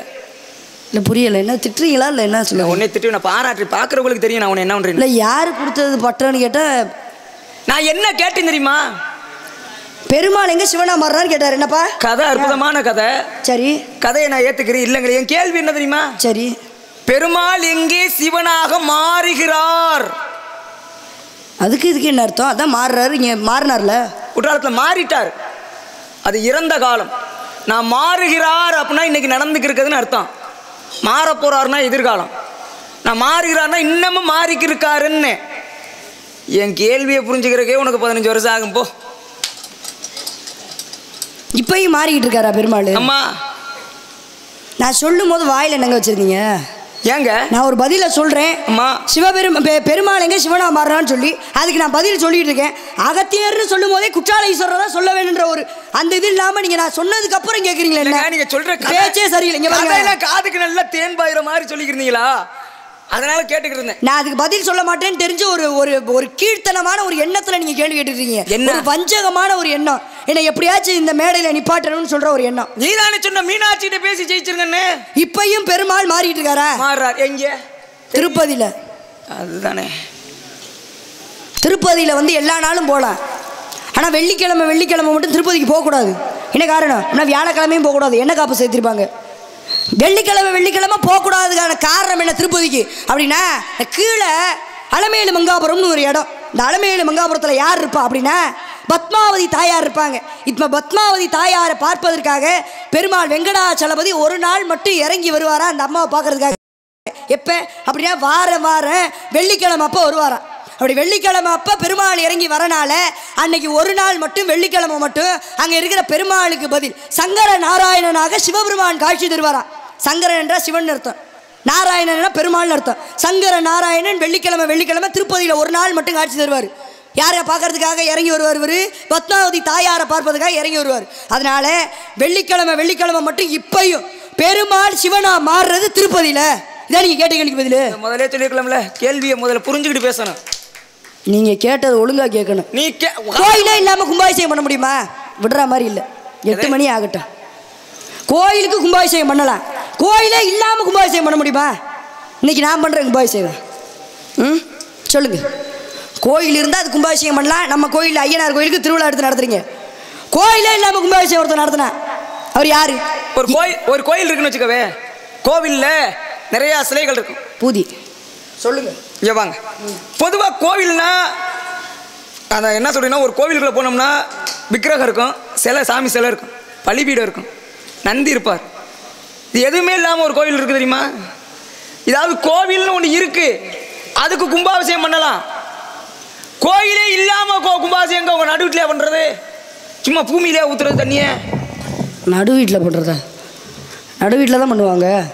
ஏன்னா மேலோகம் என்பது மேல் வீடு, பூலோகம் இருக்கும்போது பாதாள லோகம் இருக்குது பார்த்தீங்களா, அது கீழ் வீடு. நடுவில் இருக்கு பாருங்க, இதான் நடு வீடு. நின்று இந்த இடத்துல நடு சொல்லுங்க பதில. கோயிலே இல்லாமல் கும்பாபிஷேகம் பண்ணது யாருங்க? எதுவுமே இல்லாத, நந்தி இல்லாமல் சிவனும் இல்லாமல் இருக்கிறது வந்து ஆவுடையார் கோயில். இன்னொன்று வந்து அதே மாதிரி ஆவுடையார் கோயில் மாதிரியே அப்படியே இருக்கக்கூடியது வந்து ஆவியூரில் இருக்குது ஒரு கோயில். லிங்கமும் இல்லாமல் கொடிமரமும் இல்லாமல் இருக்கிறது. சோழர்களால் கட்டப்பட்ட, பாண்டிய நாட்டில் சோழர்களால் கட்டப்பட்ட கோயில் எது அப்படின்னா ஆவியூரில் இருக்கிற சிவபெருமானுடைய ஆலயம். அப்பேற்பட்ட சிறப்பு அங்கே இருக்குது. சரிங்க, நீங்கள் சொல்லுங்கள் பதில. மதுரையில் எதை பற்றி கேட்டாலும் சொல்கிறேன், மதுரையில் இல்லை எதை பற்றி கேட்டாலும் சொல்லுவேன். சொல்லுங்கள். 63 நாயன்மார்கள் அவர்களுடைய வாழ்க்கை வரலாறு தொகுத்து கொடுத்த புத்தகத்துக்கு பேர் என்ன தெரியுமா? ஐயப்பா, இப்போ உங்களுக்கு என்ன பிரச்சனை? நான் கேட்ட கேள்வி மட்டும் பதில் சொல்லுங்க. பெரிய புராணம். அதை திருப்பி கேட்டால் பதில் சொல்லுங்க. பெரிய புராணங்க. அதை எழுதினவர் யார் தெரியுமா? சேக்கிலார்.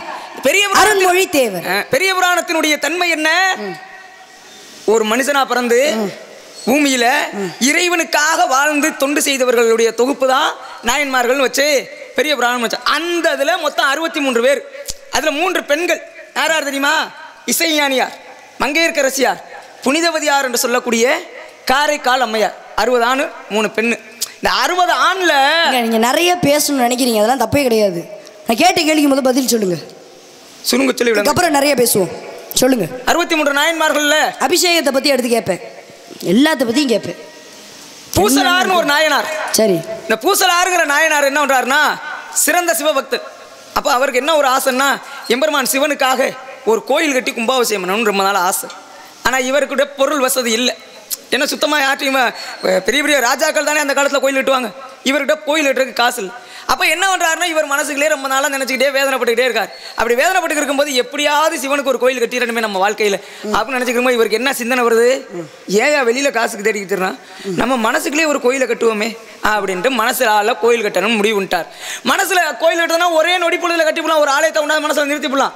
ஆனால் அப்படி கட்டலை அவர்.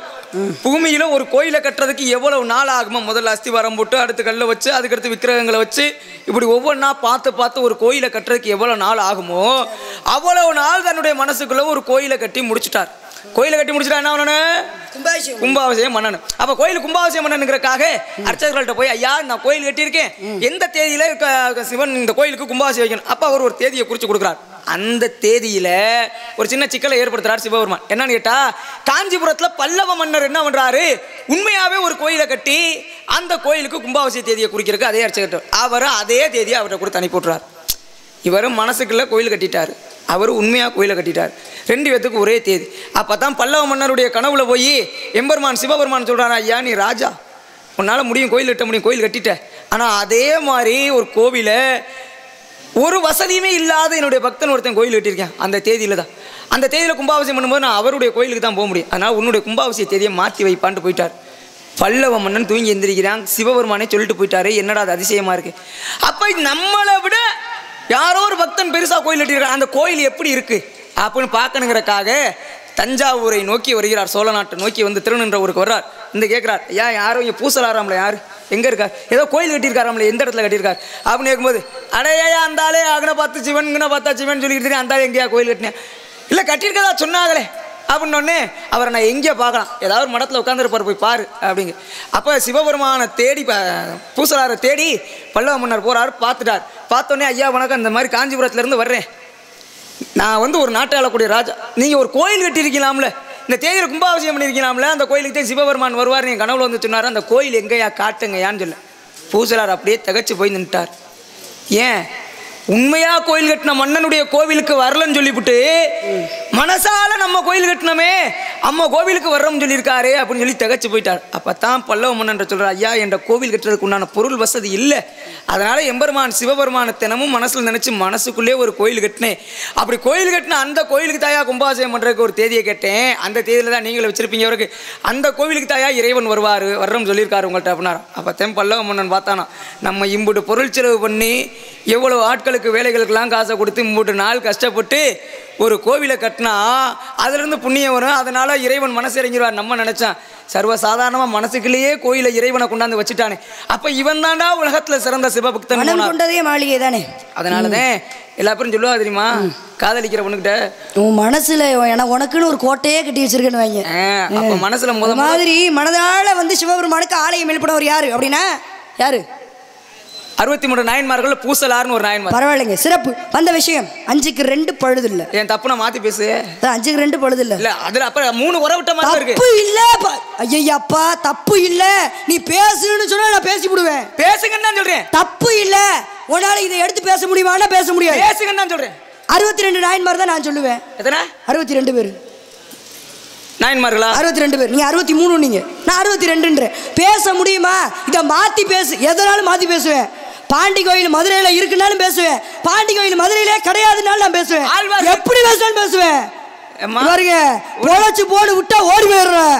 அதை விட்டுட்டு பாவம் பார்த்தாதான் உண்டு. புரியுதா உங்களுக்கு? எங்க ஊரை வச்சு அசிங்கப்படுத்த கூடாது பாக்குறேன். என்ன பார்க்க திருப்பமா? உங்களை பார்க்க பிடிக்காம தான் திரும்பிட்டு இருக்கேன். சொல்லுங்க. என் சங்கம் தான் புதுக்கோட்டை, நானும் மதுரைக்காரன் தான். திரும்ப என்ன பாருங்க சொல்லுங்க. என்னை கேட்டீங்களா நாயன்மார்கள் எத்தனை பேர்? 63 பேர் சொன்னாங்க, அதுல குறை கண்டுபிடிச்சு 62 பேர். நீங்க பேச முடியுமான்னு கேட்டீங்களே, 62 பேர் தான். நீங்களே சொன்னீங்க உங்க வாயால கேட்டீங்களே. 63 நாயன்மார்கள் யாருன்னு சொன்னீங்க? மனிதனாக பிறந்து சிவபெருமானுக்கு தொண்டு செய்யக்கூடியவங்க. புரியுதா உங்களுக்கு? மனிதனாக பிறந்து சிவபெருமானுக்கு தொண்டு செய்து முக்தி அடைச்சவங்க. இருங்க வர்றேன். ஏன் அவசரப்படுற? என்ன பாரு, நான் ஒரு விஷயம் சொல்றேன்னா என்ன கேட்கணும். ஏன்டா ஆழ்வாரை பத்தி கேட்ட இல்ல? இந்த பட்டை ஓட்டு நாம. ஆமா, ஆழ்வார்கள் எத்தனை பேர்? 12 பேர். 11 பேர் தான். ஆமா, நான் பப்பா வீட்டுக்கு பப்பா விருந்தாடி போனா நீயும் தொங்கு நானும் தொங்குன்னு பிடிச்சி தொங்குறவே. நீ ஏங்கிட்டே அப்படி கிடையாதுங்க. எதிர்காலத்துல எச்சியத்து போனா நம்ம முறையில தெரிஞ்சு பேசணும். நம்ம செவத்துல பந்த தூக்கி எறிஞ்சோம்னா அது நம்மள நோக்கி தான் வரும்னு எனக்கு ஊரை பிடிச்ச கேரகத்துக்கு நாயை பிடிச்சி சூடு போட கதையா பேசக்கூடாது. புரியுதா உங்களுக்கு? இருங்க, சனியம் பிடிச்ச நாரை எதுக்கு முழுங்குறா, ஏன் முழுங்குறோம்னு கழுத்தியை பிடிச்சி முழுங்கி போடுமா? நக்கிற நாய்க்கு செக்குன்னு தெரியுமா, சிவலிங்கன்னு தெரியுமா? எதுல என்ன கடந்தாலும் நக்கதான் தெரியும் அந்த நாய். நாயோட குணாதே. இருங்க, போத நான் ஒன்னு சொல்லி இருக்கேன்னா நான் பேசி விடுவேன். நீங்க நான் பேசுறேன்னு பேசிவிட்டு அசிங்கப்பட்டு நிக்காதீங்க. நான் 62 பேர் சொன்னா சொல்லி விடுவேன். எதுக்காகன்னு சொல்லி உங்களால சொல்ல முடியுமா? 62 நாயன்மார்களை நான் சொல்றேன். நீ படிச்சது தானே, உடனே நீ சொல்லி விடுவியா? எனக்கு இந்த 2 கேள்வியுமே பதில் தெரியும். நாயன்மார்கள் 63 சொன்னேன், 62 நான் சொல்லி போடுறேன். ஆழ்வார்கள் 11 சொன்னி பத்தியா? நாயன்மாரை மட்டும் படிச்சிருக்கேன், ஆழ்வாரை படிச்சிருக்கேன். 11 ஆழ்வார் தானே சொன்னேன். அந்த 12வது ஆழ்வார் போய் நீங்க எப்படி சொல்லுவீங்க? எப்படி சொல்றீங்க? இருக்கு எப்படி? நான் 62க்கு நான் விளக்கம் சொல்றேன். நான் விளக்கம் சொல்லுங்க. நீ ஆழ்வார்கள் 11. சரி, ஆழ்வார்கள் நான் சொல்றேன். ஏன் கேள்விக்கு நான் தெரிஞ்சு வச்ச கேள்விக்கு உங்களுக்கு பதில் தெரியுமா? நீயே படிச்சிருக்க, நான் படிச்சிருக்க மாட்டேன். சொல்லுங்க. நீ ஏன்னு சொல்லக்கூடாது, சொல்லுங்க. ஆழ்வார்கள்னா என்ன? அசிங்கப்பட போறாரு. கை தட்டினீங்கல்ல, கை தட்டுங்க. கையா தட்டுறீங்க நீங்க. கையி அம்மா பேசுங்க சாமி. எப்போதுமே என்னுடைய நாவல சரஸ்வதி தேவி இருக்கிற வரைக்கும் நான் கற்ற கல்வி மீது எனக்கு நம்பிக்கை இருக்கிற. அப்ப நாங்களே மாடு பேச்சுல வந்த இல்ல, நான் கற்ற கல்வி மீது நம்பிக்கை இருக்கிற வரைக்கும் எந்த கொம்பனை பார்த்து பயப்பட மாட்டேன். நானும் ஏன் கல்வி மீது எனக்கு, ஆனா எல்லார்கிட்டையும் பேச மாட்டேன். புரியுதா உங்களுக்கு? எந்த அறிவை சண்டை போடுறதா இருந்தாலுமே அறிவாளிகிட்ட தான் சண்டை போடணும். லட்சாபரிகத்தில் எல்லெண்ணம் சேர்ந்தார் காமுருவர். நான் பேசிக்கிட்டு இருக்கேன், வாயை மூடிட்டு நில்லுங்க. நான் பேசும்போது வாயை மூடி. ஆழ்வார்கள்னா என்ன? நாயன்மார்கள்னா என்ன அர்த்தம் சொன்னேன்? மனிதனாக பிறந்து சிவபெருமானுக்கு தொண்டு செய்து முக்தி அடைச்சவங்க. யாரா பிறந்து? மனிதனாக பிறந்து சிவனுக்கு தொண்டு செய்து முற்றி அடைந்தவர்கள் 63 நாயன்மார்கள்ல சுந்தரமூர்த்தி நாயன்மார்னு ஒருத்தர். இந்த சுந்தரமூர்த்தி நாயன்மார் யார் தெரியுமா? ஒரு முறை சிவபெருமான் எப்போதுமே உடம்புல புலித்தோலை உறுத்திக்கிட்டு கையில பாம்பை கட்டிக்கிட்டு ருத்ராட்ச மலை மட்டும்தான் அணிஞ்சிக்கிட்டு இப்படியே இருப்பார். ஒரு நாள் சிவனுக்கு ஆசை, எல்லாரும் ஆபரணங்கள் போட்டு பார்க்குறாங்களே, நம்மளும் ஒரு நாளைக்கு ஆபரணங்கள் போட்டு பார்ப்போம் சொல்லிவிட்டு நகைகள் எல்லாம் உடுத்திக்கிட்டு கண்ணாடிங்கிற பிம்பத்துக்கு முன்னாடி போய் நிற்கிறார். முன்னாடி போய் கண்ணாடிக்கிட்ட நின்னோடனே நம்மளுடைய உருவத்தை அப்படியே கண்ணாடி காட்டும். கண்ணாடியில் பார்க்குறாரு சிவனுடைய உருவத்தை. சிவனுக்கே ஒரு அதிசயம், ஒரு அழகு தோன்றுது. என்னடா நம்ம ஆபரணங்கள் அணிஞ்சா இவ்வளோ அழகாக இருக்கமா அப்படின்னு சொல்லிவிட்டு என்ன பண்ணுறாரு? ஆரம்ப காலத்துல அழகுக்கு சுத்தமான தமிழ் வார்த்தை என்ன தெரியுமா? சுந்தரம் என்று பொருள். கண்ணாடியில சிவனோட அழகை பார்த்து சுந்தரா வாடா வெள்ளனாராம். சிவனுடைய உருவத்துல இருந்து சுந்தரமூர்த்தி நாயன்மார் வெளில வந்தார். நாயன்மார்னா யாரு? நாயன்மார்னா யாருமா? மனிதனாக பிறந்து தொண்டு சேரும். சுந்தரமூர்த்தி நாயன்மார் யாருமா? மனுஷனா பிறந்தாரா? கிடையாது. யாரோட அவதாரம்? சிவனோட அவதாரம் தானே. அப்ப நாயன்மார் 62 பேர் தானே. இப்ப தட்டின கைய.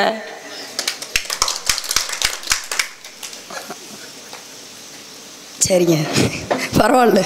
சுந்தரமூர்த்தி நாயனார்னா யாரு? சுந்தரர்னா யாரு அப்படின்னா நீ சொல்லிட்ட நாயன்மார்னா மனிதனா பிறந்து சிவபெருமானுக்கு தொண்டு செஞ்சவங்க. சுந்தரமூர்த்தி வந்து சிவனோட அம்சம் தானே, அவர் எப்படி மனுஷனா பிறந்தாரு? அப்ப 62 பேர் தான் அப்படின்னு சொல்றீங்க. ஆனா எனக்கு உங்களுக்கு பிடிச்ச விஷயம் என்ன தெரியுமா? சூரபதுமனுக்கும் முருகனுக்கு சண்டை 2 பேத்துக்கும் பிடிக்காது. ஆனா சூரபதுமன் போர்க்களத்துல முருகனை பார்த்தோன்னே சிரிச்சிருவாராம். ஏன் தெரியுமா? அவனோட சண்டை போடணும்னு போன சூரபதுமன் பார்த்து சிரிச்சிருவாரா? ஏன்? அந்த அளவுக்கு அழகுல சிறந்தவனா முருகன். நீங்க சிரிச்ச உடனே பரவாயில்லங்க, சிறப்பா சொன்னீங்க. பரவாயில்ல, நான் யோசிச்சு வச்ச ஒரு பதிலுக்கு நீங்க சொல்றீங்கல்ல 12 ஆழ்வார்கள் 11 ஆழ்வார் தாமான்னு சொன்னீங்க. அதே மாதிரி சொல்லிருங்க. அதாங்க, மனிதனா பிறந்து அந்த கேள்வியை நான் தான் எடுத்தேனே, அப்ப எனக்கு தெரியாதா? நாயன்மாரை பத்தி படிச்சதா, ஆழ்வாரை பத்தி நான் படிச்சிருப்பேன். 11 பேர் தான் ஆழ்வார் அப்படின்னு சொல்றீங்க. ஏன்னா மனிதனாக பிறந்து பெருமாளுக்கு தொண்டு செஞ்சவங்க தான் ஆழ்வார்கள். இந்த நம்மாழ்வார் ஒருத்தர், நம்மாழ்வாருன்னு ஒருத்தர். நம்மாழ்வாரோட வரலாறு என்ன, பிறப்பு என்ன அப்படின்னா, ராமாயணத்தை முடிச்சுட்டு பெருமாளாகப்பட்டவர் விஷ்ணு பகவான் ஆகப்பட்டவர் பார்க்கறத பள்ளி கொண்டிருக்காரு. இவரை பார்க்கறதுக்காக யமதர்மன் போறாரு. யமதர்மனும் விஷ்ணு பகவானும் பேசிக்கிட்டு இருக்காங்க. பேசிக்கிட்டு இருக்கும்போது என்ன ஆகுது அங்கே அப்படின்னா, துர்வாச முனிவர் அங்கேருந்து வராரு. வெளியில வாயில் காவலனாக யார் நிற்கிறது அப்படின்னா லட்சுமணன் நிற்கிறேன். துர்வாச முனிவர் அங்கேருந்து வராரு. இவரை பேச விடாம சந்திக்க விடாம கொஞ்ச நேரம் காலதாமதம் ஆயிடுச்சுன்னா, அண்ணனுக்கு ஏதாச்சும் இவர் சாபம் விட்டுருவாரே துர்வாச முனிவர், அவரே கோவம் வர்றாச்சே, அப்போ அண்ணனை சந்திக்க விட்டுருவோன்னு சொல்லி கூட்டிகிட்டு போகிறாரு. கூட்டிகிட்டு போகும்போது இவருக்கு என்ன ஆகுது அப்படின்னா, பெருமாள் கோவப்பட்டுறாரு. ஏயா, நான் யமதர்மன்ட்ட பேசிகிட்டு இருக்கேன், ஒரு வார்த்தைக்காக நீ பாட்டில் துர்வாச முனிவனை உள்ளே கூட்டிகிட்டு வந்தால் என்ன அர்த்தம் அப்படின்னு சொல்லி தன்னுடைய தம்பி லட்சுமணனுக்கு சாபம் விடுறாரு. மரமாக போவ கடவாயின்னு சொல்லி, ஆலமரமாக பூலோகத்தில் பிறப்ப போட அப்படின்னு சொல்லி பெருமாளாகப்பட்டவர் லட்சுமணனுக்கு சாபம் விட்டுறாரு.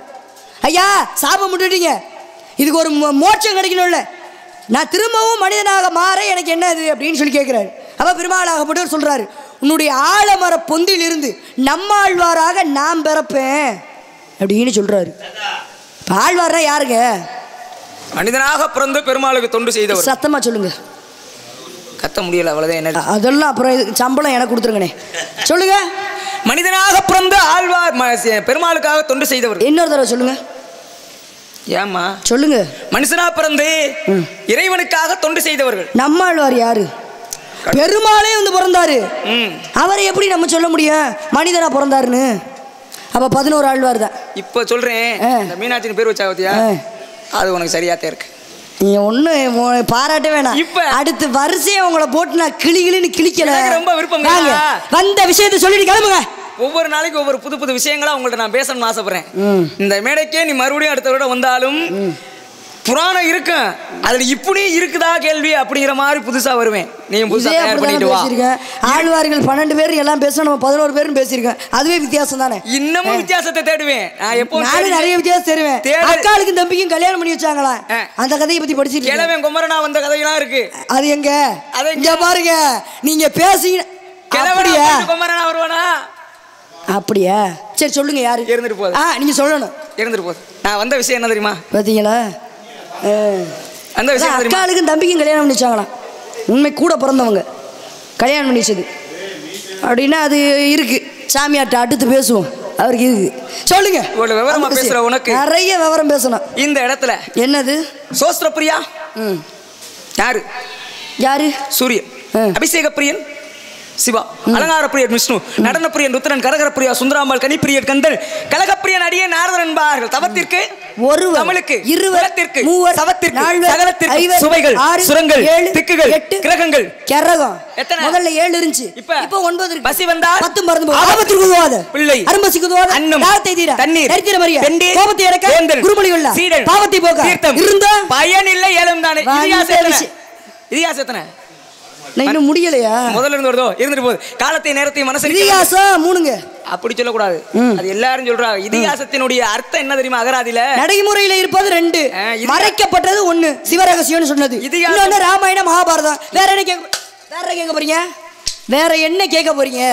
எது கேட்டாலும் நான் சொல்ல தயாரா இருக்கேன். என்ன கேட்க போறீங்க? அழகன்ற சொல்லுக்கு யாரு? முருகன். அவர் தான் புருஷன். நான் பொசுக்குன்னு சொல்லிவிட்டீரு. ஆமா, இந்த அடியில அந்த ஆள்கிட்ட போய் கொடுத்துக்க. வீணை இருக்க கொண்டு நான் தப்பு. முருகனை மாப்பிளைய பாத்துருக்கீங்களா?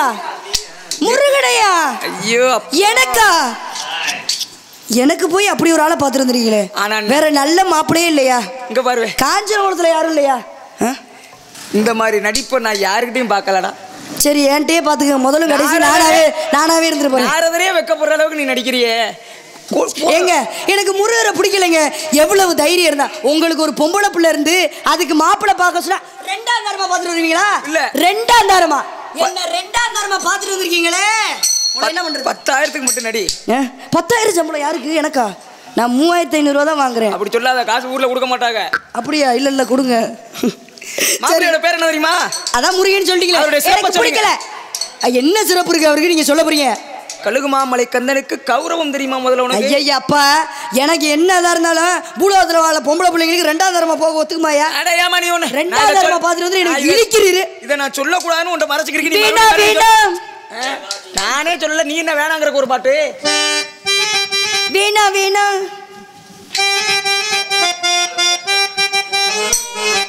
வீணா வீணா சாமி எனக்கு இந்த மாப்பிள்ளை சிவனோட என்னாண்டி எனக்கு பிடிக்கல. வீணா வீணா சாமி எனக்கு வீணா வீணா சாமி இந்த மாப்பிள்ளை சிவனோட என்னாண்டி எனக்கு பிடிக்கல. வீணா வீணா சாமி எனக்கு இந்த மாப்பிள்ளை சிவனோட என்னாண்டி எனக்கு பிடிக்கல.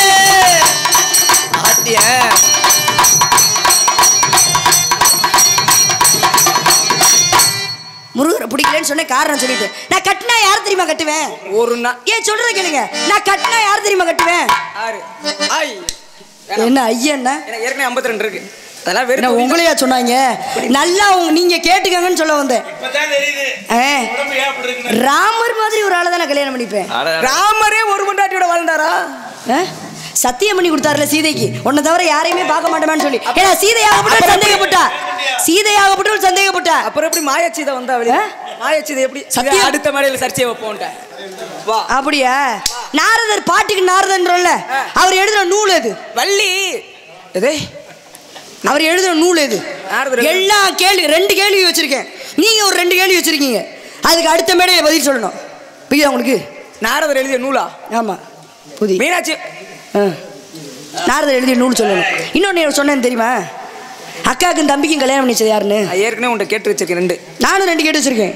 அடுத்த மேடையில் சந்திக்கும் போது பக்கத்தில் எங்கேயாச்சும் வள்ளி மீனாட்சி நாரதர் கார்த்திகை ராஜான்னு சொன்னா வந்துருங்க. அன்னைக்கு அடி இருக்கு. 8 குடியாண்டி குடியாண்டி. ஆமா,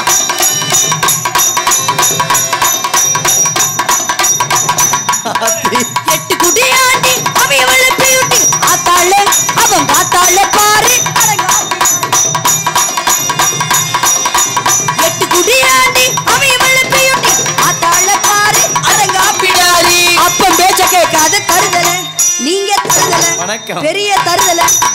அப்பம் பேச்ச கேட்காத தருதல. ஏ வீணா வீணா சாமி எனக்கு இந்த மாப்பிள்ளை சிவனோட என்னாண்டி எனக்கு பிடிக்கல. சிவனோட என் வாழ்க்கையை கெடுத்துட்டு சிரிச்சுக்கிட்டா இருக்கீங்க நீங்களா. உங்க எல்லாருக்கும் நான் பட்டவை தர சாப்புவேன். வெட்டுடை காளியம்மன் கோயிலுக்கு போவேன். எதுக்கு? காசு வெட்டி போடுவேன். என் வாழ்க்கையில யாராச்சும் விளையாண்டீங்க எல்லாம் பெட்டி மிருதெல்லாம் தீய வச்சு போடுவேன். 8 குடியாண்டி 8 குடியாண்டி அவன் பியூட்டி ஆத்தாளு அடங்கா பிடாரி பாரு அடங்கா பிடாரி. அப்பம் பேச்சு கேட்காத தருதல நீங்க தருதல. அப்பம் பேச்சு கேட்காத தருதல புள்ள. வீணா வீணா வீணா வீணா வீணா வீணா சாமி இந்த மாப்பிள்ளை சிவனோட என்னாண்டி எனக்கு பிடிக்கல. சிவனோட என்னாண்டி எனக்கு பிடிக்கல. பிடிக்கல பிடிக்கல பிடிக்கல பிடிக்கல பிடிக்கல. வேற ஏதாச்சும் மாப்பிள்ளை தான் பார்த்து சொல்லுங்க. இந்த ஊர்ல ஏதாச்சும் மாப்பிள்ளை இருந்தா கூட பார்த்து சொல்ல கட்டிக்கிறேன். இந்த கொண்டே ஒரு நாளைக்கு நான் அக்கல உங்க மண்டையை நான் பிக்கல. அல்லமகலம் இந்த அவசையினை விடுத்து அல்லமகலம் இந்த அவசையினை விடுத்து அல்லமகலம் இந்த அவசையினை விடுத்து அவனில் உள்ள தொலை கேட்ப செவிகள் சொல்லுமன் வார்த்தை கேட்ப கூட்டி கொடுப்பதுங்கள் பதிர்ந்து முறையும் மேக்க பூரா அழுந்து வச்சியா கூட்டி கூட்டி கூட்டி கொடுப்பதுங்கள் பதிர்ந்து முறை ஒட்டமை சொல்ல வந்து மக்கனா கரைய கைவரிசை போயா. எனக்கு கூட்டி கொடுக்கறவனு கேட்டப்ப கூட ரோசா வரல. மசூர்ல அடிக்கிறவாரு. அது நான் மட்டும் அடி வாங்கின பரவாயில்ல, பூரா தீர்ல அடி வாங்குறேன். இல்ல ஆட்டுக்கு ஆண்டவன் வாழை எதுக்கு தெரியுமா அளந்து கொடுத்துருப்பேன்? எதுக்கு? ஆட்டுறதுக்கு தான். அது இம்புட்டு நட்டு இருக்கும் போதே இந்த ஆட்டை ஆட்டுது. ஒருவேளை இது இப்படி இருக்கும் போதே இந்த ஆட்டு இது ஒரிஜினலா இருந்தா என்ன ஆட்டுடா? ஈரேழு 14 உலகம் சுற்றக்கூடிய மாபெரும் முனிவரான் ஒரிஜினல் நாரதரை பார்த்து குட்டி கொடுப்பன் என்று கேட்ட காரணத்தினால் உன்னையும் முருகனை மனமடித்து வைக்காமல் நான் நாரதரும் இல்லை அணிந்திருப்பது பிரம்ம முடிச்சம்ல வருகிறேன். நாரதரே, 2 கேள்வி இருக்கு நாரதரே. முனிவரே, நக்கீரரே, புலவரே, நாரதர் போய் சேர்ந்துட்டாரா? நாரத மகரிஷி போய் சேர்ந்துட்டாரு. போய் சேர்ந்துட்டாரா? கிடையாது, கோமா உள்ள போயிட்டாருன்னு சொல்றேன். நாரத மகரிஷியை பார்த்து இத்தனை பேருக்கு முன்னாடி கூட்டி கூட்டி வார்த்தை கேட்கலாமா? கேட்டிருக்கேன்னா காரணம் இல்லாமல. என்ன காரணம்? இவர் இப்படிதான் 4 வார்த்தை நறுக்குன்னு கேட்டாதான் கோமா போய் முருகட்ட சொல்லுவார். அப்பதான் சுவாமி சீக்கிரம் என்னை ஆட்கொண்டு போவார் சொல்லி அவருடைய பாதார விந்தத்தை வெகு சீக்கிரம் அடைவேன். இப்படி ஒரு நாடகம் நடத்தினேன். சுவாமி வந்து சீக்கிரம் என்னை ஆட்கொண்டு போயிட்டு காத்து கொண்டிருக்கேன். வெற்றிவேல் முருகனுக்கு, வீரவேல் முருகனுக்கு. எந்த ஊர்ல இருந்து வந்திருக்காரு முருகர்? எந்த ஊரு? கமுதியில இருந்து. அவரை ஒரு கை பார்ப்போம். அதனால சுவாமி வந்து சீக்கிரம் ஆட்கொண்டு போகணும்னு காத்து இருக்கேன். வெற்றிவேல் முருகனுக்கு, வீரவேல் முருகனுக்கு, கந்தனுக்கு, கடம்பனுக்கு.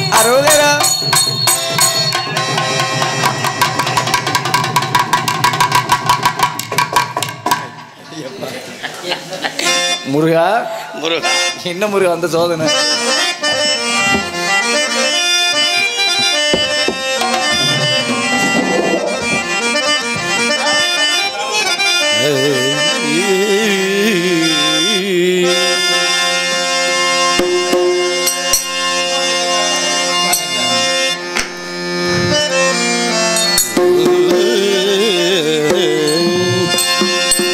ஓம் நம சிவாய நமக, ஓம் நம சிவாய நமக, ஓம் நம சிவாய நமக. சம்போ மக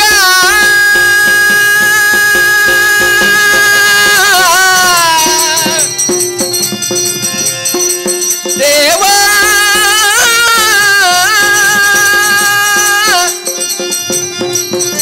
தேவா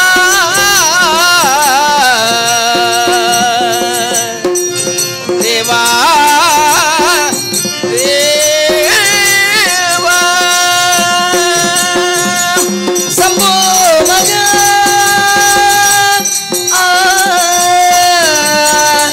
தேவா தேவா தேவா